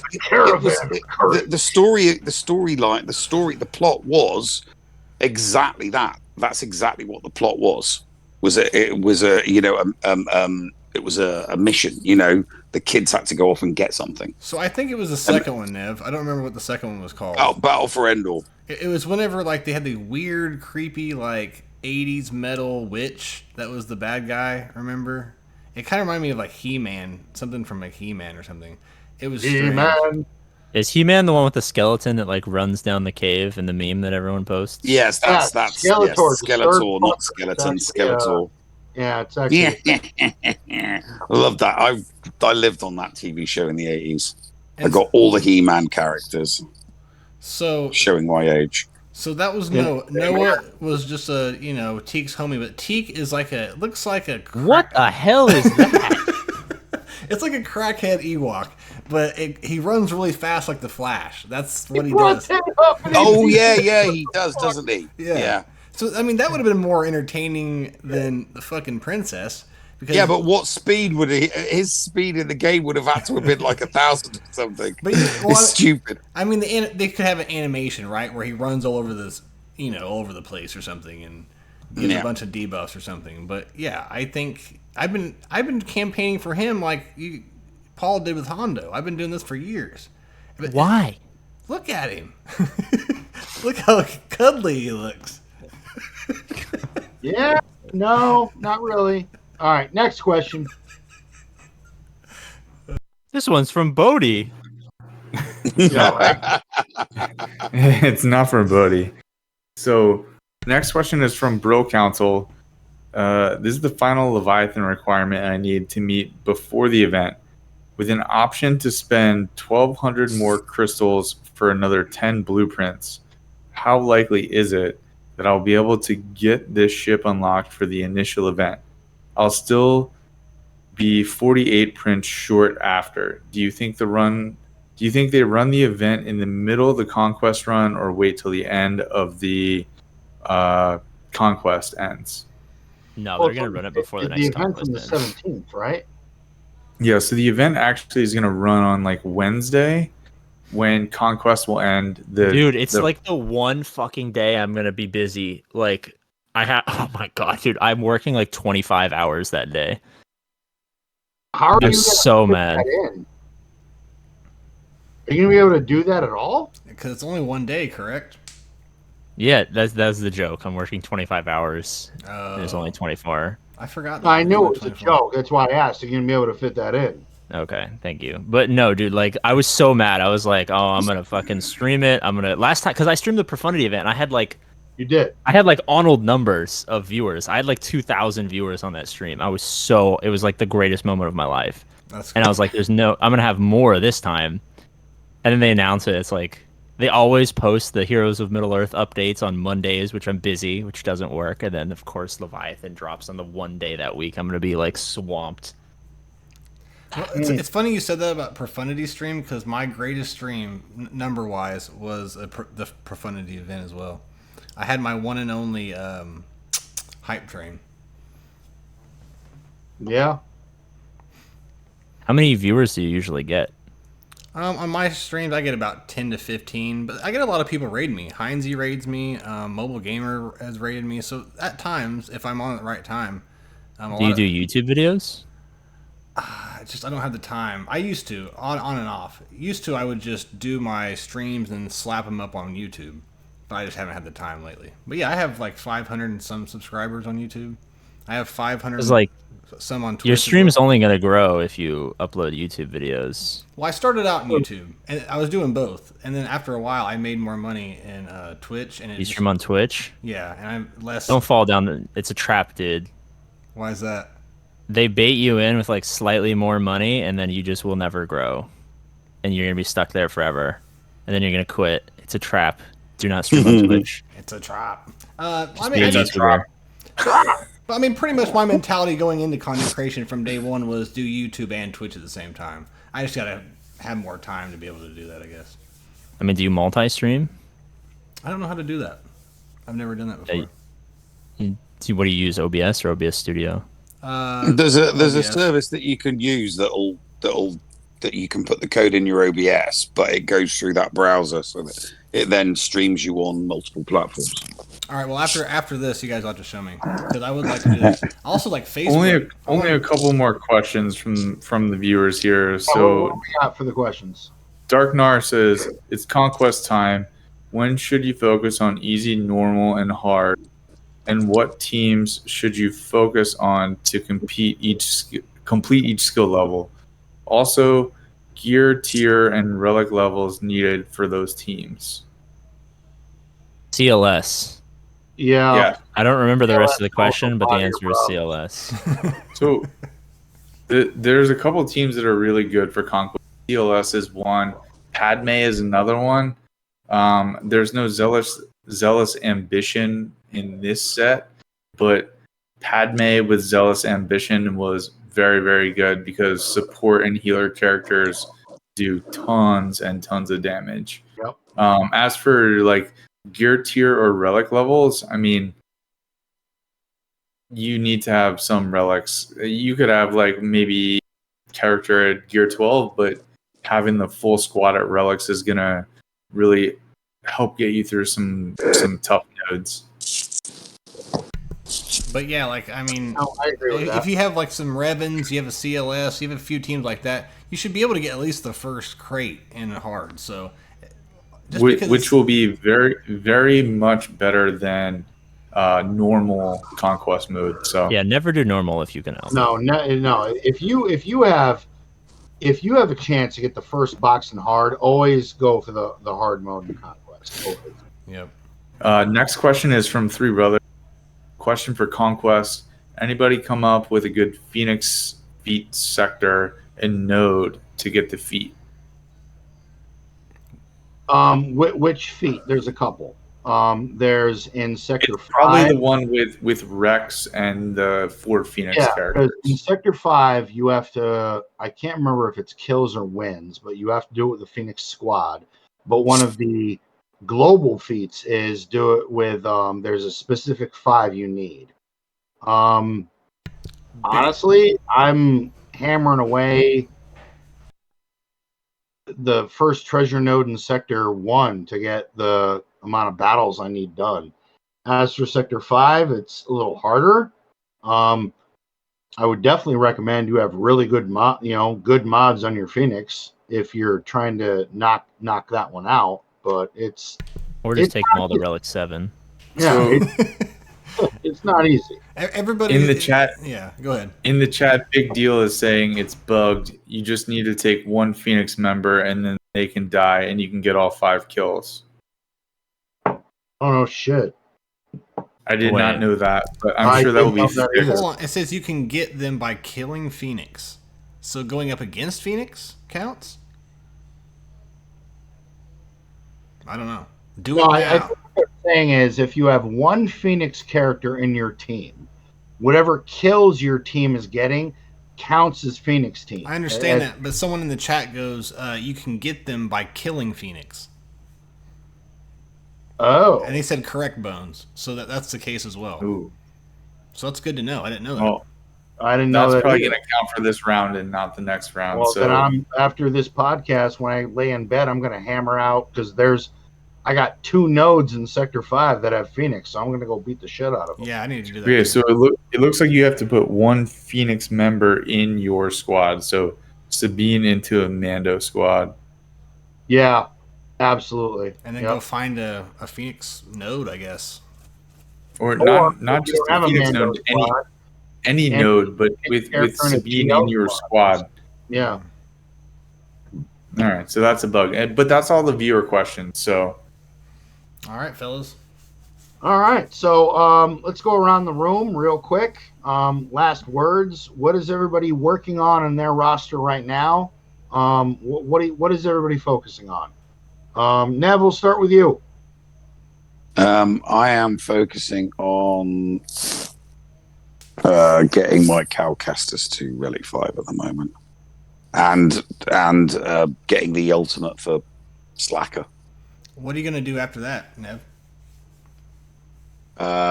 I've got a bunch of tunes that are relics that are relic 3 and 4s. I'm going to take every single relic 3 and 4 I've got to relic 5. After that, I don't know. All right, AP? Might do some fun stuff for shits and giggles. Yeah, I've been doing that a lot myself. AP, what about you, man? Trying to desperately get Fury Class Interceptor, and then I wanted to do Rey until they announced Leia, so now I'm very conflicted. I might just do Leia just because. Yeah, no, that's what I'm going to do, mate. It's Leia. Same here. Ray can suck a dick. It's Leia. And that's what I'm saying. Like, I'd rather get an original trilogy character over like ones I don't care about. I'll take an original Ray character. so much. Oh, But Rey 5. Ray 5. Ray yeah. 5. Ray 5. Avant, what about you, man? I am finishing my requirements for the Leviathan. I have 2 more characters who are Relic 5 that I have to take to Relic 7, and I am farming the Jedi Knight Cal Kestis shards for the 4 or 5 different characters, whatever it is. And then I have a couple rote platoons that I am going to take from whatever crappy relic level they're at up to relic 6 or relic 7 based on what the guild needs. That's what I'm working on. Guild needs? What a fucking loser. Yeah. Fuck our guild, man. I'm surprised I haven't been fucking kicked from my guild, to be fair. I say the same thing for mine as well, because I put very little effort in sometimes. I got the little alert today that showed like how many tickets everyone got, and I was like, me by myself, 0. I was like, oh wow. No, I usually get the reminder with there's 40 minutes left in the raid, get your deploy in, because obviously I've got an 8.5 million account, so kind of important that I deploy, but I'm constantly getting those reminders from the guild. Yeah, I get the deploy one. The new thing to me is just scream deploy at me, and then I'll remember. But Logan, what you got going on, man? My Leviathan requirements are done. My Jedi Knight Cal Kestis tunes. Seer was done. Cal Kestis was done. They're already in Relic, so it's just Tarful, Saul, and Marin. They're at 6-star. I think they're both. All 3 of not both, but 3 of them are in like the 30s or 40s out of 100. So I'll have Cal Kestis the next time he comes around. Right now, I'm in complete hoarding mode. I'm waiting for the next requirements for GL Leia. Like, everything is focused on Leia at this point. I'm not putting gear into anything. I'm hoarding my signal data, and I'm just waiting for requirements at this point. All right. Yeah, and I'm just finishing up on Leviathan. I got like 1 more relic for my Inquisitors, and I'll have that done. And then I think I'm gonna go for Leia. I'm passively, I'm halfway to Slacker. I'm halfway to C. So technically, if I was smart, I would go do that and then go for Leia. That's the smart thing to do. But I just do what's fun, and I think I'm gonna go for Leia instead. I don't know. I feel like for you, like you'd have to make a choice. It's one or the other. Like if you're halfway with C or Kylo, Both. So finishing both that, I could get you would- two. yeah. So for the price of one GL farm, I could get 2 GLs pretty much. You could, but I'm just afraid that with the signal data and everything you would dump in energy-wise to unlock a GL, by the time you're done with that, it will be closer to Leia, and then you'd be pretty much starting from scratch. Yeah, I feel So you. you got to make a decision whether you're going to work on a GL now or if you're going to hoard everything and go for the latest and greatest. I think I'm gonna go for the latest and greatest. It's the original trilogy. I'm in. There you go. OG. Yep. OG, The new motherfucker. hotness. Yep. New outness. All right. Well, folks, I think, holy shit, yeah, it's going to wrap it up. We've hit the 3 hour and 5 minute mark. AP, I want to give you a moment to pimp your shit. Tell all our viewers if they've never heard of you or seen you, where can they find you? And, pimp your stuff. Well, if you frequently go to bed with tears in your eyes because your life is meaningless and you can't figure out a way through the darkness, you probably already know who I am. So I guess I'm APGAINS. I use the same thumbnail for every video, so I'm sure you've probably seen it. It's the exact same very blurry image of the the fucking Galaxy of Heroes Cantina. It's just plastered in front of your face endlessly, so Same font. that's where you can find me. Do you use the arrows too? I think I've seen some arrows. I do an arrow like maybe once every couple months, yeah. I mean, When I'm feeling spicy. especially if you're feeling clickbaity, you got to put the arrows in. Oh, Like yes. 6 of them. No, I usually limit it to 1 arrow. I'm a 1 arrow kind of gal. All right. So Nev, what about you, man? Do you stream anymore? No. Nah. Plus my P. Nah. No, I yeah, mean, you stream? No. No, I hadn't turned the PC on for like 2 months and it didn't work. So I put a new graphics card in it and it, didn't work today. So Right. I'm kind of like, I don't really give a shit.